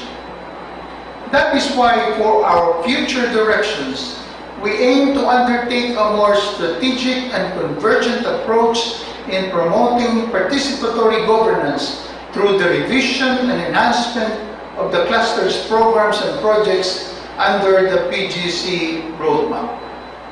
Moreover, bulk of the fiscal year 2021 budget will be reprioritized towards saving lives and protecting communities while making our economy stronger and more agile by further buttressing the healthcare system, ensuring food security, and enabling digital government economy, as well as helping communities to adjust to the new normal. Given the risks and the unknowns we face during this pandemic, we acknowledge that so much more needs to be done. At para po patuloy nating malabanan ng COVID-19, kailangan po ng gobyerno ang tulong ninyo. Our way towards a new and better normal must be all about using evidence-based and faith-based approach in our responses and about delivering more concrete, felt, and transformative results through citizen participation. Closing feedback loops, promoting active participation, and ensuring sustainability and irreversibility of our successful reforms. Through a much stronger and genuine participation and partnership with our citizens, we at the Participatory Governance Cluster of the Cabinet will take more concrete action steps to ensure that the government remains transparent and efficient response to the needs of our citizens during this critical period. Since at the end of the day, what matters most for our citizens is to know and truly feel that the government is there for them, we will deliver efficient and effective public services, listen and respond, and serve and protect and give the most that the government can. Uulitin ko po, Nandito lang ang gobyerno na handang makinig at damayan kayo at higit sa lahat, ipadama ang patuloy na pagkalinga para sa inyo. Tayo po ay magtulungan na labanan ang COVID-19. And with the love, mercy, and compassion of our Almighty God, we shall overcome. Maraming salamat po ug sa makausapa, mayong hapon kaninyong tanan. God bless us all. Ating narinig po ang mga ulat mula sa Human Development Cluster at Participatory Governance Cluster. Maraming impormasyon ang naibigay po sa atin ngayon, ngunit may mga katanungan pa rin ang taong bayan. Kaya naman, we will open the floor to questions that are frequently asked to our clusters. Makakasama natin via Zoom sila Secretary Rolly Bautista, Secretary Francisco Duque III, Secretary Isidro La Peña, Secretary Fortunato de La Peña, Secretary Leonor Briones, Secretary Silvestre Bello, Secretary Noel Felonco, Secretary Francisco Acosta, Secretary William Dar, Secretary John Castriciones, Chairperson Prospero de Vera, Chairman Alvin Feliciano ng PCUP, Commissioner Sandra Montano ng PCW, Undersecretary Jesus Mateo ng DepEd, Undersecretary Maria Rosario Vergere, Undersecretary Gerardo Bayugo ng DOH, Undersecretary Antonio Gallardo ng PLLO, Secretary Hermogena Esperon, Assistant National Statistician Wilma Guillen ng PSA, Undersecretary Janet M. Lopez ng MINDA, Undersecretary Marilyn Pintor ng DSHUD, Speakers Secretary Eduardo Emanio, Secretary Wendell Abisado, Secretary Ramon Lopez, Undersecretary Rosemary Edilion ng NEDA, Secretary Fortunato de la Peña ng DOST, Secretary Diones, kasama pa rin po natin Attorney Sai Damen Pangarungan ng NCMF, Undersecretary Jesus Mateo ng DepEd, Undersecretary Jacinto Paras ng PLLO, Assistant Secretary Christian Ablan ng PCOO at FOI, at si Cabinet Secretary Carlo Nograles. Unang katanungan po natin para kay Cabsec Nograles. How do you ensure unity and coordination within the clusters in the attainment of the administration's overall objectives and goals? Maraming salamat, Secretary Martin. Actually, ang ating mga clusters, meron po silang Cabinet Cluster Secretariat. So, bawat cluster, meron po tayong secretariat doon.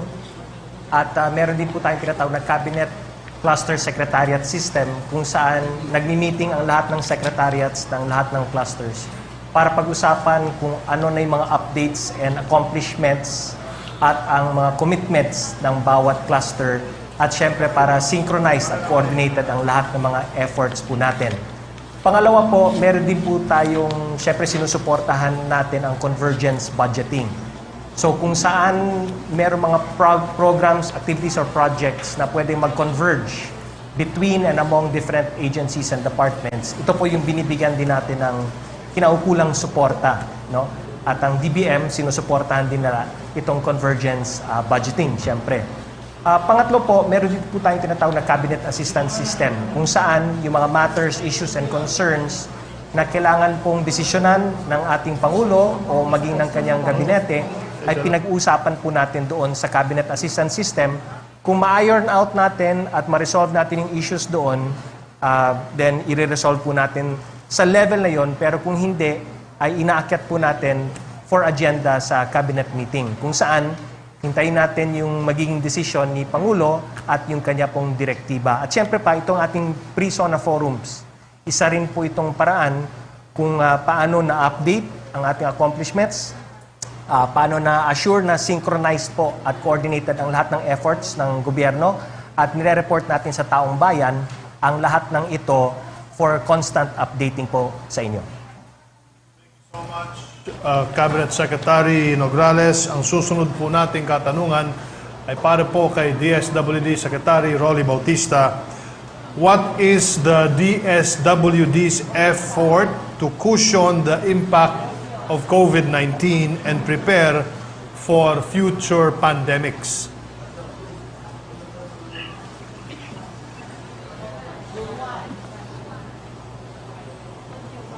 Wala siyang sound. To the Bayanihan, to heal us one up, the DSWD has been mandated to implement social amelioration measures to provide subsidy for the basic necessities and ways for the recovery of most affected families and individuals. Social amelioration measures of the DSWD include AIX, augmentation of food and non-food items, sustainable livelihood program, social pension for indigent senior citizens, supplementary PD program, and the emergency subsidy program as the core. We are continuously improving the systems to ensure the timely implementation of all these programs, activities, and services, including simplifying our process to give our kababayans the help they need as possible.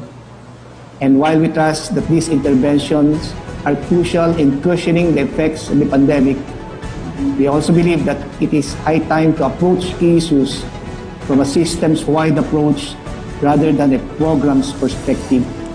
That is why we are doing the best we can to improve our strategies and policies so that our agency will be better prepared and our people less vulnerable and more resilient to risks brought about by the pandemics and disasters.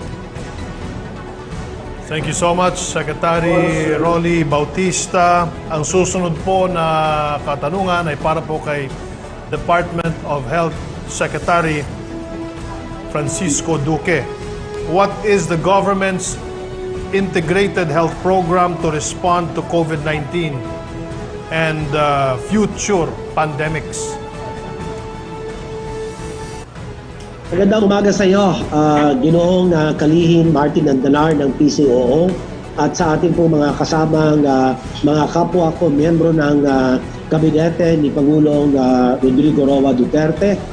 Ang amin pong pagtugon sa pandemyang COVID-19 ay masasabing tunay na bayanihan na pinangunahan ng ating Interagency Task Force for the Management of Emerging Infectious Diseases, kaakibat ang iba't ibang sektor ng ating lipunan. Sinikap natin iangat ang ating health capacities upang maprotektahan ang bawat Pilipino mula sa COVID-19 at iba pang emerging and re-emerging infectious diseases at masigurong ang ating mga serbisyong pangkalusugan ay accessible sa lahat. Pinalawak natin ang ating surveillance and diagnostic capacity at nagtaguyod ng laboratory at healthcare provider networks. Noong simula, isang laboratorio lang po ang meron tayo. Ngayon po ay meron na tayong 85 testing labs. Meron tayong higit sa 15,000 kama sa mga ospital para sa COVID-19. Iba pa rito ang higit na 100,000 kama sa ating quarantine facilities o ang mga temporary treatment and monitoring facilities para sa ating mga kababayang may mild symptoms. Yung mga pagaling na at yung mga naghihintay ng test results. Bilang technical at regulatory agency, pinagsama-sama natin ang mga pinakamahuhusay na eksperto sa bansa upang mabigyan tayo ng masusing rekomendasyon base sa best available evidence. Atin inorganisa ang Technical Advisory Group at Sub-Technical Working Group on Data Analytics upang suportahan ang national government sa pag-manage at pag-translate ng mga datos upang maging polisiya at mga guideline na tutugon sa pangangailangan ng mga tao. Naglabas din tayo ng mga polisiya para mabigyan direksyon ang ating pagtahak sa new normal. Meron tayong minimum public health standards na naglalayong gabayan ang publiko at iba't ibang sektor sa pag-implement ng mga preventive strategies katulad ng tamang paghuhugas ng mga kamay, ang pagsuot ng mask at pagdistansya sa 1 metro para maibsan ang banta ng COVID-19. Ang minimum health system capacity standards naman ang naglatag ng minimum targets para sa health, human resources, infrastructure and equipment, and commodities and supplies para masiguro na ang lahat ng suspect, probable at confirmed COVID-19 cases, pati na rin ang close contacts ay nadidetect, isolate, at treat.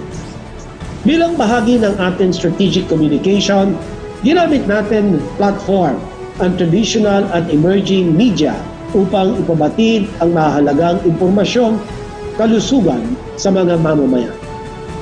Sa pamamagitan ng mga daily tracer, DOH COVID tracker at data drops, binigyan natin ng karampatan at napapanahong impormasyon ang publiko.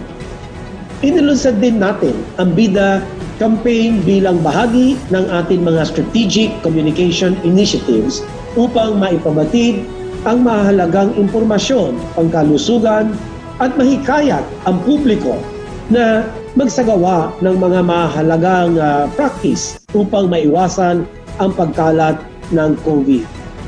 B. Bawal ang walang mask. I. Isanitize ang kamay. Iwas hawak sa mga bagay. Ang D naman, dumistansya ng 1 metro. A. Alamin ang totoo.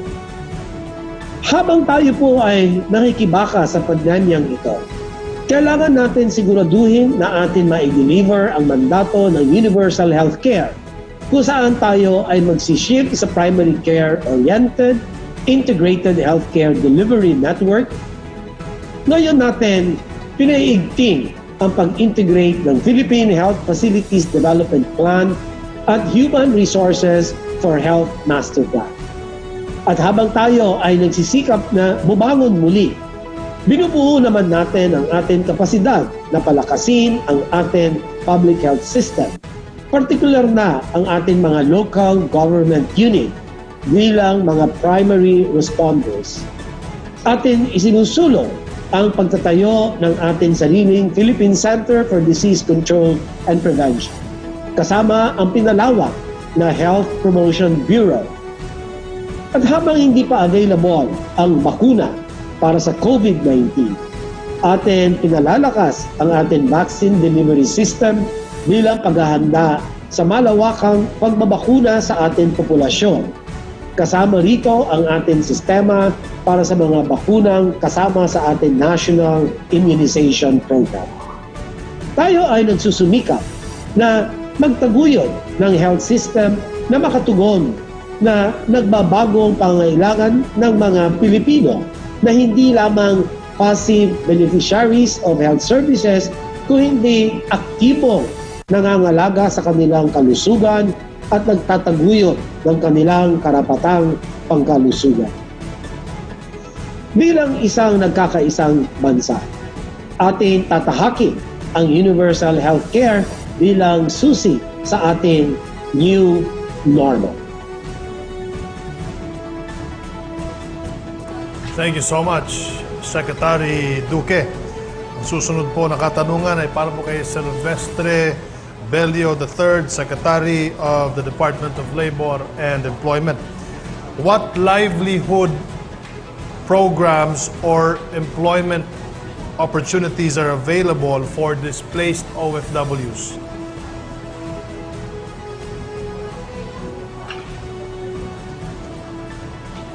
Thank you, Sec Martin. Marami po kami programa para sa ating mga OFWs. Unang-una, pagbalik, meron kaming Balik Pilipinas, Balik Hanap Buhay. Bibigyan namin agad dyan ng 20,000 cash for a livelihood project na kanilang pipiliin. Kadalasan, karinderiya, kadalasan yung welding shop, yun ang ginagawa nila. We also have a very good employment opportunity for OFWs, lalo-lalo ng mga may teaching experience or proficiency. Ito yung sa Pilipinas, ikaw ang ma'am and sir. Kapartner ko dito, yung seatmate ko, si Secretary Liling, na meron kaming usapan doon sa Memorandum of Agreement na yung aming OFWs ay dapat bigyan ng priority sa teaching profession nila. Now, in addition to that, Sec Martin, mga kasamahan ko sa kabinete, marami pa kaming programa para siguraduhin natin na magkakaroon ng trabaho bagamat pandemic mode tayo ngayon. Kagaya nung sa pag-uusap namin ni Secretary Villar, Secretary Artugade, at saka yung partner ko, si Secretary Mon Lopez, doon sa full implementation ng Build Infrastructure Project of the President. Dito magkakaroon ng maraming project na implement, and this will revive yung Tapos dito sa number mo, anong...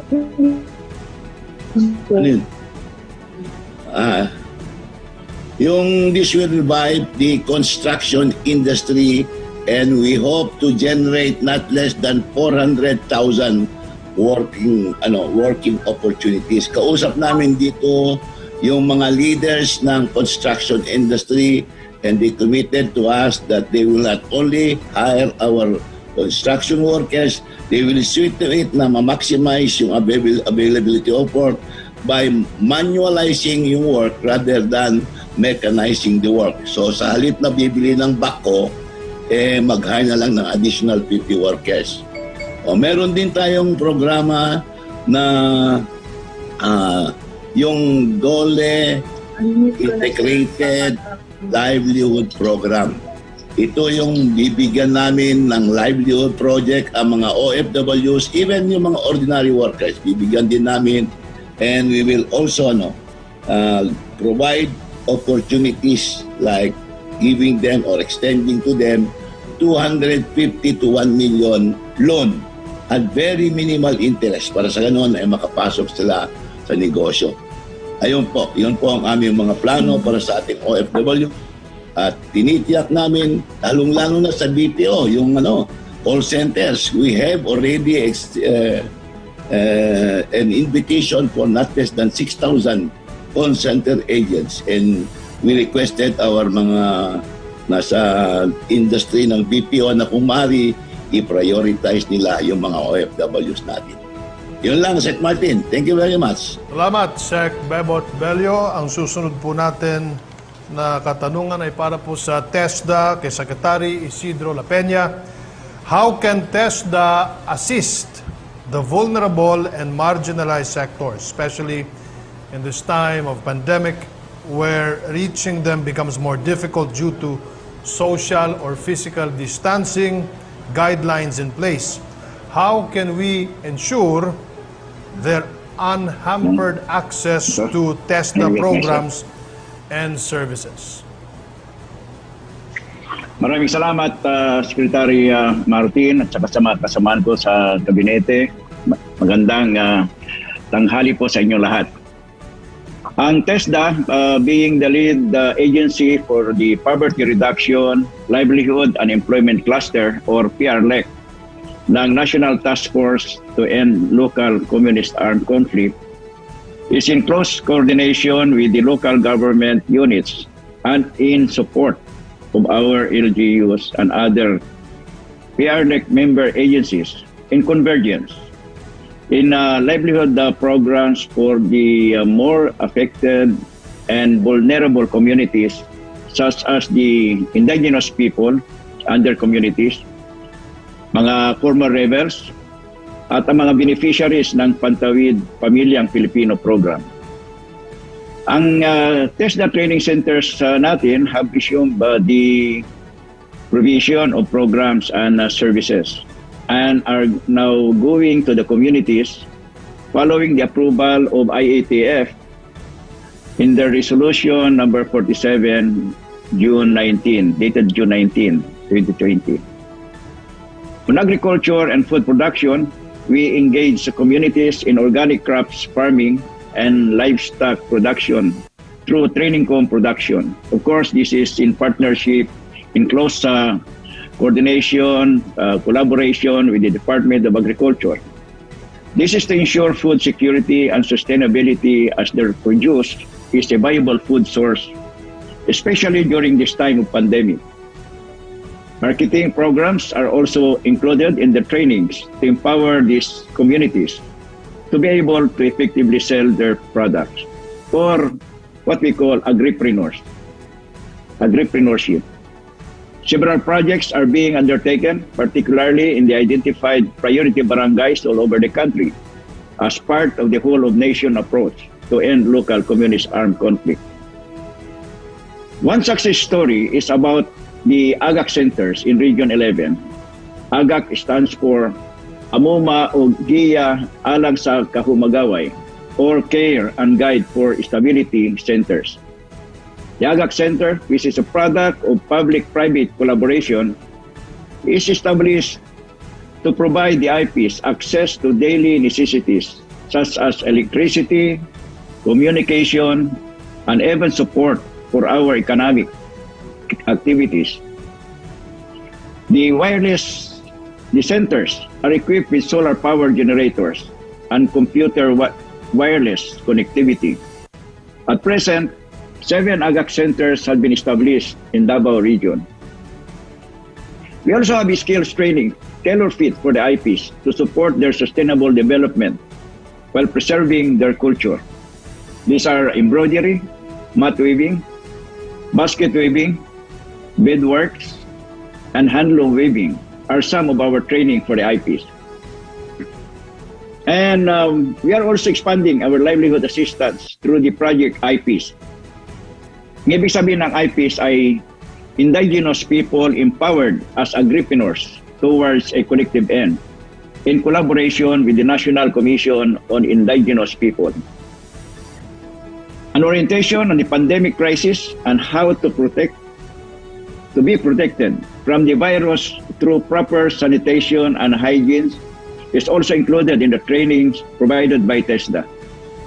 We are also working with the Department of National Defense and the Philippine National Police to train uniformed personnel so that they could eventually provide trainings to our former rebels, to our indigenous peoples in their area of assignment. As of 13 July 2020, more than 300 uniformed personnel have undergone trainings on various qualifications. This is bringing the uniformed personnel closer to our IP communities.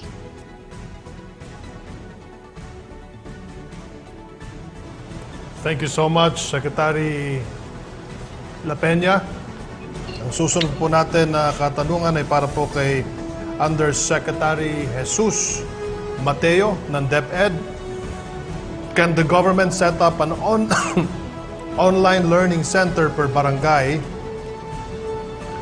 with complete gadgets and Wi-Fi connections where students within the barangay may go to attend virtual classes from the respective schools, in which the setup can be similar to commercial computer centers or computer shops? Secretary Andanar. Yeah, Secretary Briones is here. Maybe we can request Secretary Briones. Ma'am Liling is here, sir. Yes, good afternoon sa ating lahat. Magandang tanghali at mayong udto ka natong tanan, mga bisoy, mga bisdak. I'm very happy to share with you what the DepEd has accomplished during this period of pandemic, which has harmed not only the health status of our people, but also our economy. We have always said education must continue and our learners cannot wait. And so our most important announcement, which we made as early as April, is that classes, schools in basic education will open on August 24. We have already developed as early as April also our learning continuity program, which means that learning will continue, COVID or no COVID, economic difficulties or no economic difficulties, may bagyo, may lindol, o may baha, patuloy ang edukasyon. Now, ang latest enrollment numbers natin, tomorrow will be the last day of enrollment, but there are also provisions for late enrollment which are already in department issuances. As of this morning, practically 3/4 of our enrollees last year have returned. So we have a total already of 20,220,507 learners who are already registered with us. And more will be coming tomorrow, and many more will even take advantage of the late enrollment policy of DepEd, which has always been there. Also, I'm happy to report that for our alternative learning systems, 257,220 learners have enrolled in spite of the fact that our working learners, itong mga nawala ng trabaho, are still in the process of adjustment to their new situation. They have enrolled also in our program. We say that education must continue. To go to the question about gadgets, ang ating strategy dito, dahil ang ating presidente, nag-declare siya ng policy na walang face-to-face learning muna hanggat hindi pa natin fully controlled ang COVID pandemic. Kaya ang ating polisiya ay blended learning, kung saan mayroon tayong online platforms, nearly 9 million nakasubscribers sa ating online platforms, kung saan nandoon ang lahat ng mga materials natin. Pwedeng gamitin ang ating mga gadgets, pwedeng gamitin ang cellphones. There are 179 million cell phones all over the country. Many of our children and our teachers also have gadgets, but we are not insisting that they go online kasi may ibang alternatibo. Kung hindi pwede ang online, ang sabi namin, nandyan ang telebisyon, nandyan ang radyo. Right now, busy kami, abalang-abala kami na nakikipag-coordinate sa PCOO para ma-expand, para magamit ang kanilang radio and television facilities.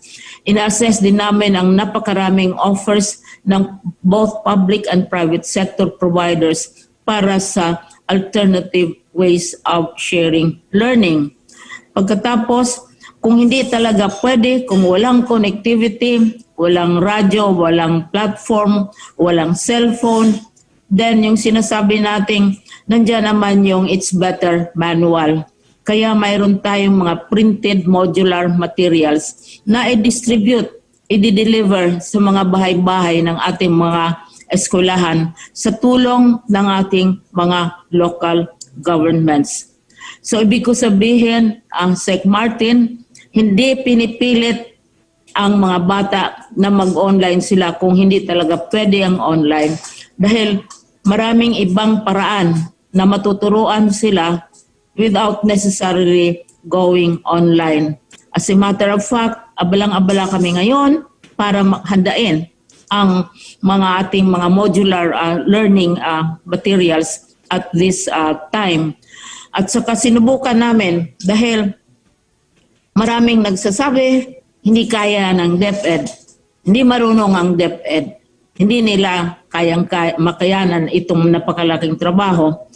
Nagkaroon kami ng simulation tryout sa city ng Navotas with the cooperation and the full support of Congressman Tiangco and Mayor Tiangco, as well as the parents. Lahat-lahat nag-cooperate, and it is a very successful simulation, both kindergarten, high school, and college. At saka may mga private schools ngayon na nag-simulate na sila o nag-umpisa na sila talaga sa blended.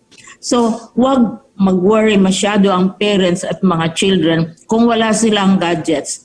Pero we are doing everything dahil ang DBM naman ay very supportive. Sinabi na kanina na nagbigay sila ng support ng 10.9 billion for our learning materials. Si Secretary Dominguez naman ay nangangampanya para sa additional gadgets through the international community at humingi din siya ng mga donations ng radios para sa mga lugar na walang continuity.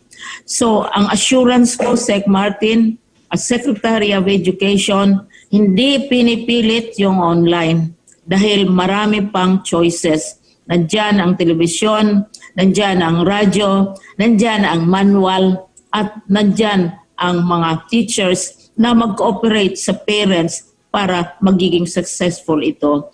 Pero ang importante, patuloy ang edukasyon. Bubuksan ang ating classes on August 24. Ang question ay handa ba ang DepEd? Ang DepEd ay handa na. Nakita namin yan sa simulation. It will work. Thank you very much.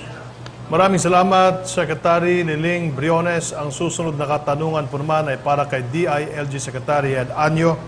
Secretary, on strengthening the contact tracing efforts for COVID-19, how will you address the sudden surge in the number of COVID-19 cases in the country given the current capacity of the government in contact tracing? Thank you, Secretary Martin. First of all, tayo ay nag-issue ng Memo Circular 2020-077 sa local government units na yung pagkakabuo ng LGU Task Force Against COVID-19 sapagkat ang ating mga local chief executives ang siyang namumuna sa task force na to at ang pinaka-importante dito ay ang contact tracing teams. No? Ang ating weapon talaga para sa COVID ay ang magaling na contact tracing, ang ating pag-test at ang paggawa ng mga isolation facilities at syempre yung treatment at referral sa mga hospitals. So sa ngayon, meron tayong a total of 4,818 contact tracing teams at binubuo ng 65,574. Kung nagsimula tayo noong March ay almost 219 lang yung ating contact tracers, no? Kukunti. So ngayon 65,574. Pero kailangan pa rin natin ng around 80,000 na contact tracers. Kung kaya tayo ay magre-recruit o mag-hire ng additional 50,000 contact tracing members na itatalaga natin sa iba't ibang lugar ng ating Pilipinas. At ito ay hinintay lang natin yung budget nito. Pero ang ating mga areas katulad ng Cebu, National Capital Region, ay patuloy naman na nag-hire ng contact tracers sa programa ng kanilang budget. At ito ay sisiguraduhin natin na magiging epektibo sapagkat dito nakasalalay kung saan natin makikita yung mga contacts, close contacts, yung mga suspects, at para matest sila at mailagay natin sa isolation facilities. Sa ngayon, tulong-tulong ang iba't ibang ahensya, no, katulad ng SESO, yung mga atleso, yung ating tinatawag na City or Local Epidemiological Surveillance Units, ang ating CIDG, ang ating Philippine National Police, Bureau of Fire Protection, ang ating AFP, ang mga health workers, mga volunteers. No? At itong mga to ay bubuo ngayon sa ating kasalukuyang contact tracing teams. At nakatalaga ito, bawat barangay dapat meron. Sa mga business centers, dapat meron din nakatutok dyan na separate na contact tracing teams. At sisiguruhin natin na makipag-ugnayan tayo sa community. At sigurado natin na matitrace natin at matitest natin at finally ay ma-isolate natin. So for the next coming days, weeks and months, lalo pa tayong magpapaigting at inaasahan natin, mayroon din tayong mga magbibigyan ng trabaho kapag nakapag-hire tayo ng additional 50,000 na contact tracers. Secretary Ed Anyo, thank you so much. Ang susunod po na katanungan ay para po kay DBM Secretary Wendell Avisado, Secretary Avisado, is there enough budget for upskilling, transitioning to digital economy to boost the economy in the long term?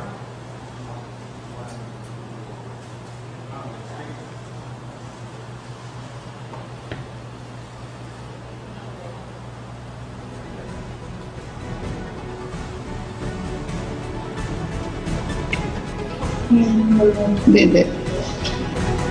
Maraming salamat po sa katanungan, Secretary Martin. Ang sagot po natin ay meron po. We have, as a matter of fact, one of the priorities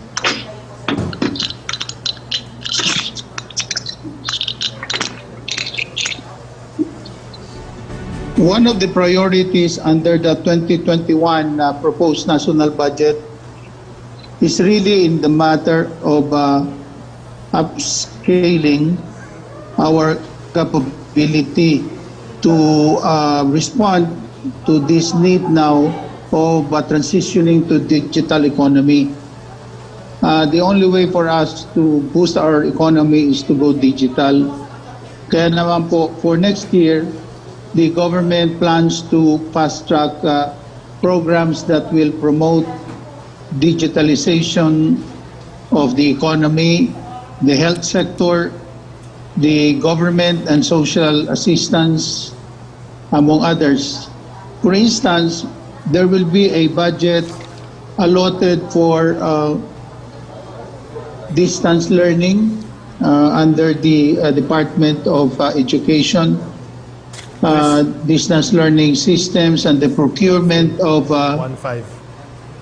telemedicine kits, as well as for the conduct of capability building and continuous learning programs, which includes the use of e-learning platforms and digital upskilling.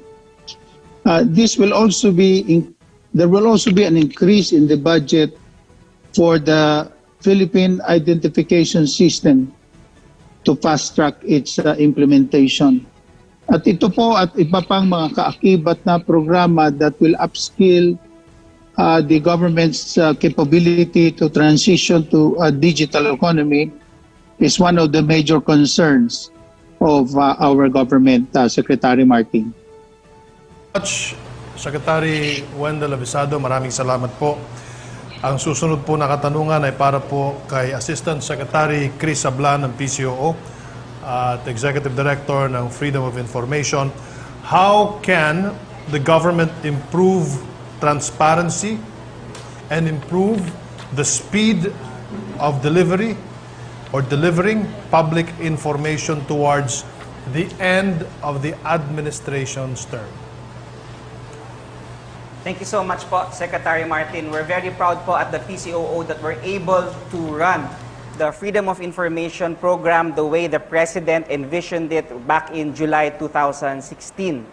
But in order to make it faster, we need to adopt a whole-of-government approach. Right now, the executive order is limited only to the executive branch, and we would like it to cover the entire government, including our judiciary, our Congress, our constitutional commissions, as well as our local government units. That's why we are calling on Congress to finally pass the Freedom of Information law within the term of the President. In addition to that, Secretary Martin, we need to improve our records management program. So tying up with the DICT and the National Archives of the Philippines, we will try to improve our digital records management. Those are the ways on how we can disclose information faster to the citizens. Thank you po. Thank you so much, Secretary or Assistant Secretary Chris Sablan. Our next question is for NEDA, Undersecretary Rosemary Edilion. What is the status of the national ID system? Yes, good afternoon, Secretary Andanar. With respect to the status, sa ngayon po talagang pina-fast track po ang implementation of the national ID. In fact, alam po ni Sec. Carl na ito yung isa sa marching orders sa kanya ni Presidente.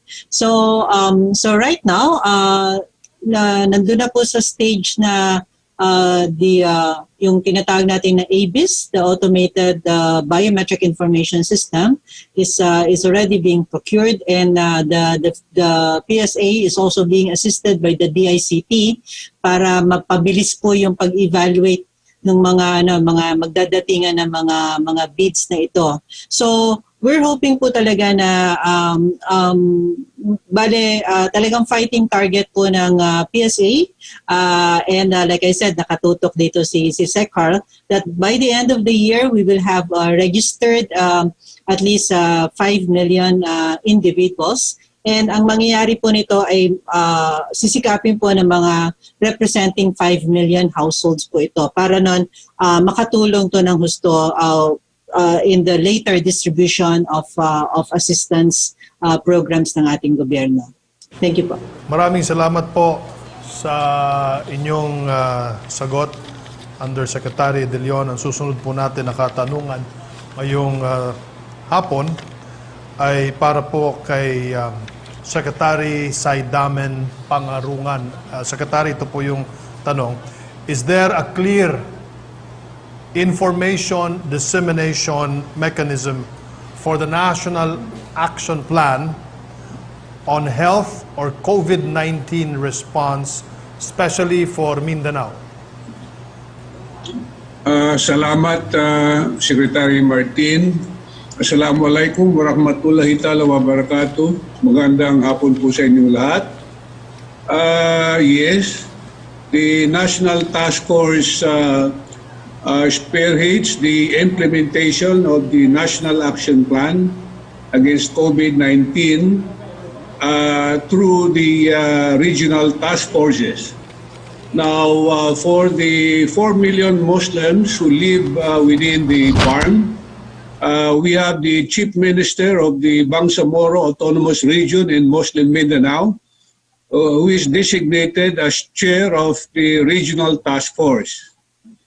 For the other 8 million Muslims who live outside the barn, we have the National Commission on Muslim Filipinos that created recently regional task forces for its 11 regional offices and 10 field offices that responded to all calls for help and assistance to our Muslim communities nationwide. So far, the regional task forces of the NCMF have responded to calls for assistance to more than 140,000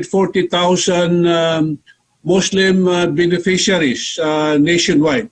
This is in the form of relief and food assistance to them, as well as burial assistance and assistance to stranded tabligs, students here and abroad, as well as locally stranded individuals.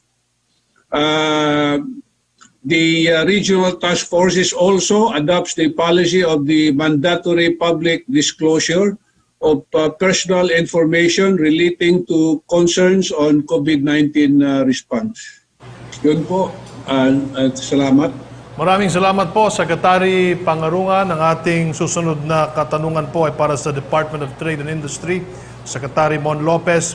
Given the rising number of confirmed cases of COVID-19 in the country, what measures has DTI taken to ensure that the reopening and increased operations of businesses are safe amid the ongoing pandemic? Magandang hapon po, Sec Martin, at sa atin pong mga kasama sa gobyerno, sa inyo po lahat. Ang DTI po, together with DOLE, with DOH, sama na rin po ang Department of Tourism and DILG, marami na po tayong nilabas sa mga guidelines regarding the minimum health protocols para po sa mga iba-ibang establishmento. Ito po, it will cover all factories, offices, private establishments. Kasama na rin po yung mga recently reopened sectors na dati po ay nasa Category 4 or magbubukas lamang sa modified DCQ.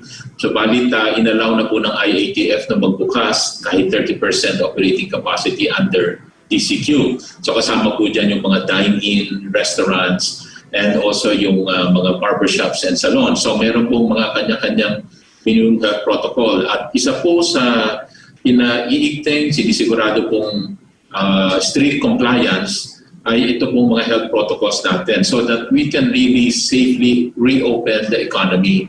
We all realize na ang virus po will be here to stay and therefore we will just have to live with it, but we will have to manage and control its spread by making sure na may strict compliance po dito sa protocol na ito. Tayo po, araw-araw po, everyday po ang audit po dyan, iba-iba po. We cover about 400 establishments every day and the results we're getting are very encouraging, mga 92% to 100% compliance for each protocol. Kunwari po yung pagsuot ng mask, pagsunod po sa sanitation and hand washing, yung distance, social distancing, pati po sa mga lamesa at mga sirya. Lahat po na comply po yun. And that is the reason po as part of our policy to gradually reopen. Ito po ay inaalaw po natin ngayon dahil po sa mataas na compliance ng ito po mga protocol na to. So, despite all these numbers that you're showing, basically we are allowing more reopening, let's say from 30% to 50% under GCQ. Ito po mga barbershops and salons, as well as allowing other services, haircutting services, na safe pa rin naman po. And in the dining and restaurants din po, we will allow 30% to 50% under GCQ starting July 21. Again, with strict health protocols, social distancing, sanitation, wearing of masks, lalo na syempre dun sa pag-time na hindi ka kumakain. And of course, we're adding some more proper ventilation and exhaust system in the establishment and other optional measures like putting clear acrylic dividers between tables or even having air purifiers. No? And well, as part of our effort then reopen yung economy, we are requesting our mga local government units, kung pwede po ay ma-extend lang po yung curfew nila, ibig sabihin kung pwedeng a little later, para po ma-allow yung a much later operating hours, kahit po mga up to 11 or 12 midnight po yung curfew, para po we can allow more operations po, because more operations means mas malaki po ang income po ng ating mga workers na nandoon. Makakailang turnover pa po yan sa mga establishments na ito. Anyway, ang maximum opening naman po, depende rin po sa kanya-kanyang mga negosyo to the extent na may tao pa dun sa lugar na yon. Pero may maximum naman po tayong tinitingnan dito. Maybe maximum of 10 or 11 as operating hours dito po sa mga establishmento na to. Provided po, again, with very strict health protocol. Thank you, Sec. Martin. Maraming salamat, Secretary Mon Lopez ng DTI. And our last question ay para po kay Cabinet Secretary Carlo Nograles. With the last 2 years in office, how are we ensuring that the roadmap of the clusters are in place despite the COVID-19? Salamat, Sec. Martin. Actually, totoo nga, lahat ng mga clusters po natin ay meron po silang sariling roadmap na isinumite at inapprove nga po ng buong gabinete at pati na rin si Pangulong Duterte. Sa ganung paraan, very clearly indicated kung ano yung key performance indicators, ang measurements natin, ang matrix natin, para malaman kung nagsasucceed ba ang bawat cluster dun sa kanyang mga commitments, lalong-lalo na sa mga targets and goals and objectives ng ating administrasyon at pati na rin ni Pangulong Duterte. Pero dahil sa COVID-19, makikita po natin na halos maraming mga programa, proyekto at activities ng iba't ibang cluster ang nag-expand. Tulad na rin yung Human Development and Poverty Reduction Cluster kung saan nadagdagan ang mga programa ng gobyerno bilang pagtugon sa mga pangangailangan ng ating mga kababayan, especially sa health aspect at sa social protection aspect. Ganon din nangyari sa participatory governance cluster. In fact, mas importante na nga ang magiging mandato ng PGC ngayon dahil nasa kanila po ang paglagay ng feedback mechanism at in-depth surveys and interviews para malaman kung ano yung mga panibagong pangangailangan ng ating taong bayan para mas ma-update pa natin ang ating cluster roadmaps. At timing lang din po dahil ating Philippine Development Plan or PDP ay right now undergoing updating for the midterm. At dahil sa nangyari sa COVID-19, ilalagay na po natin dun sa PDP yung mga panibagong pangangailangan ng ating taong bayan. So, ganun din, habang ina-update natin ang ating Philippine Development Plan, ay dapat i-update na rin po natin ang ating mga cluster roadmaps para tayo tumugon sa mga pangangailangan, maging relevant ang lahat ng mga programa, proyekto at activities ng government para tulungan ang ating mga kababayan, lalong-lalo na ngayong panahon ng pandemya. So dito po, ito po yung gagawin natin para mas magiging relevant po ang ating mga clusters sa pagtugon sa ating bayan at para tuloy-tuloy pa rin po ang pag-accomplish natin ng lahat ng mga targets, goals, and objectives ni Pangulong Duterte. Salamat, Cabinet Secretary Carlo Nograles. Maraming salamat din po sa ating mga Cabinet Secretaries. Maraming salamat din sa mga nagbigay ng kanilang mga katanungan. Ang ating bansa po ay dumanas ng mga pagsubok. Simula pa lamang ng taon, mga pagsubok na nangailangan ng pamumunog may tapang, malasakit at paninindigan. Mga pagsubok na nagpatatag sa atin bilang isang bayan. Ngayon, ano ba ang susunod nating hakbang? Narito ang mensahe ni Pangulong Rodrigo Roa Duterte.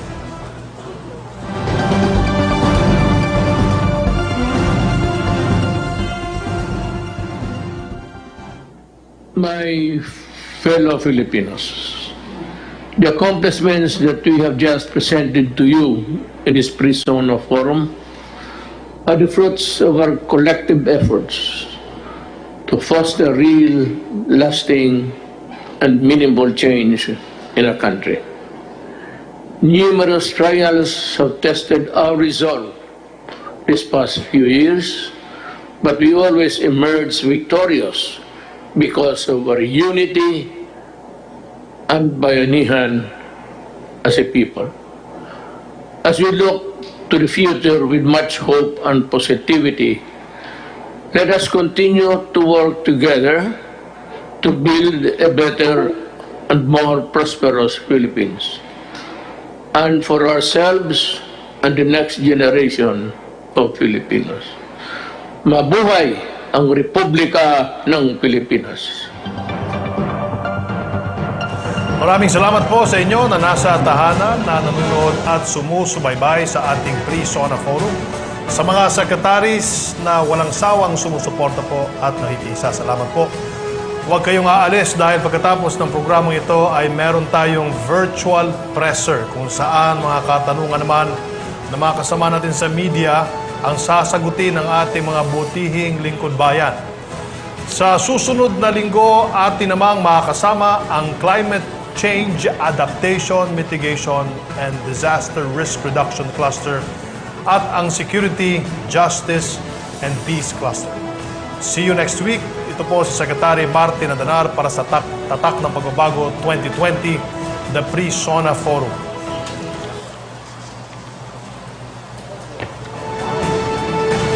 Ang trusted dog food ni Catherine Bernardo, Nutri-Chunks na. Listo at ganap.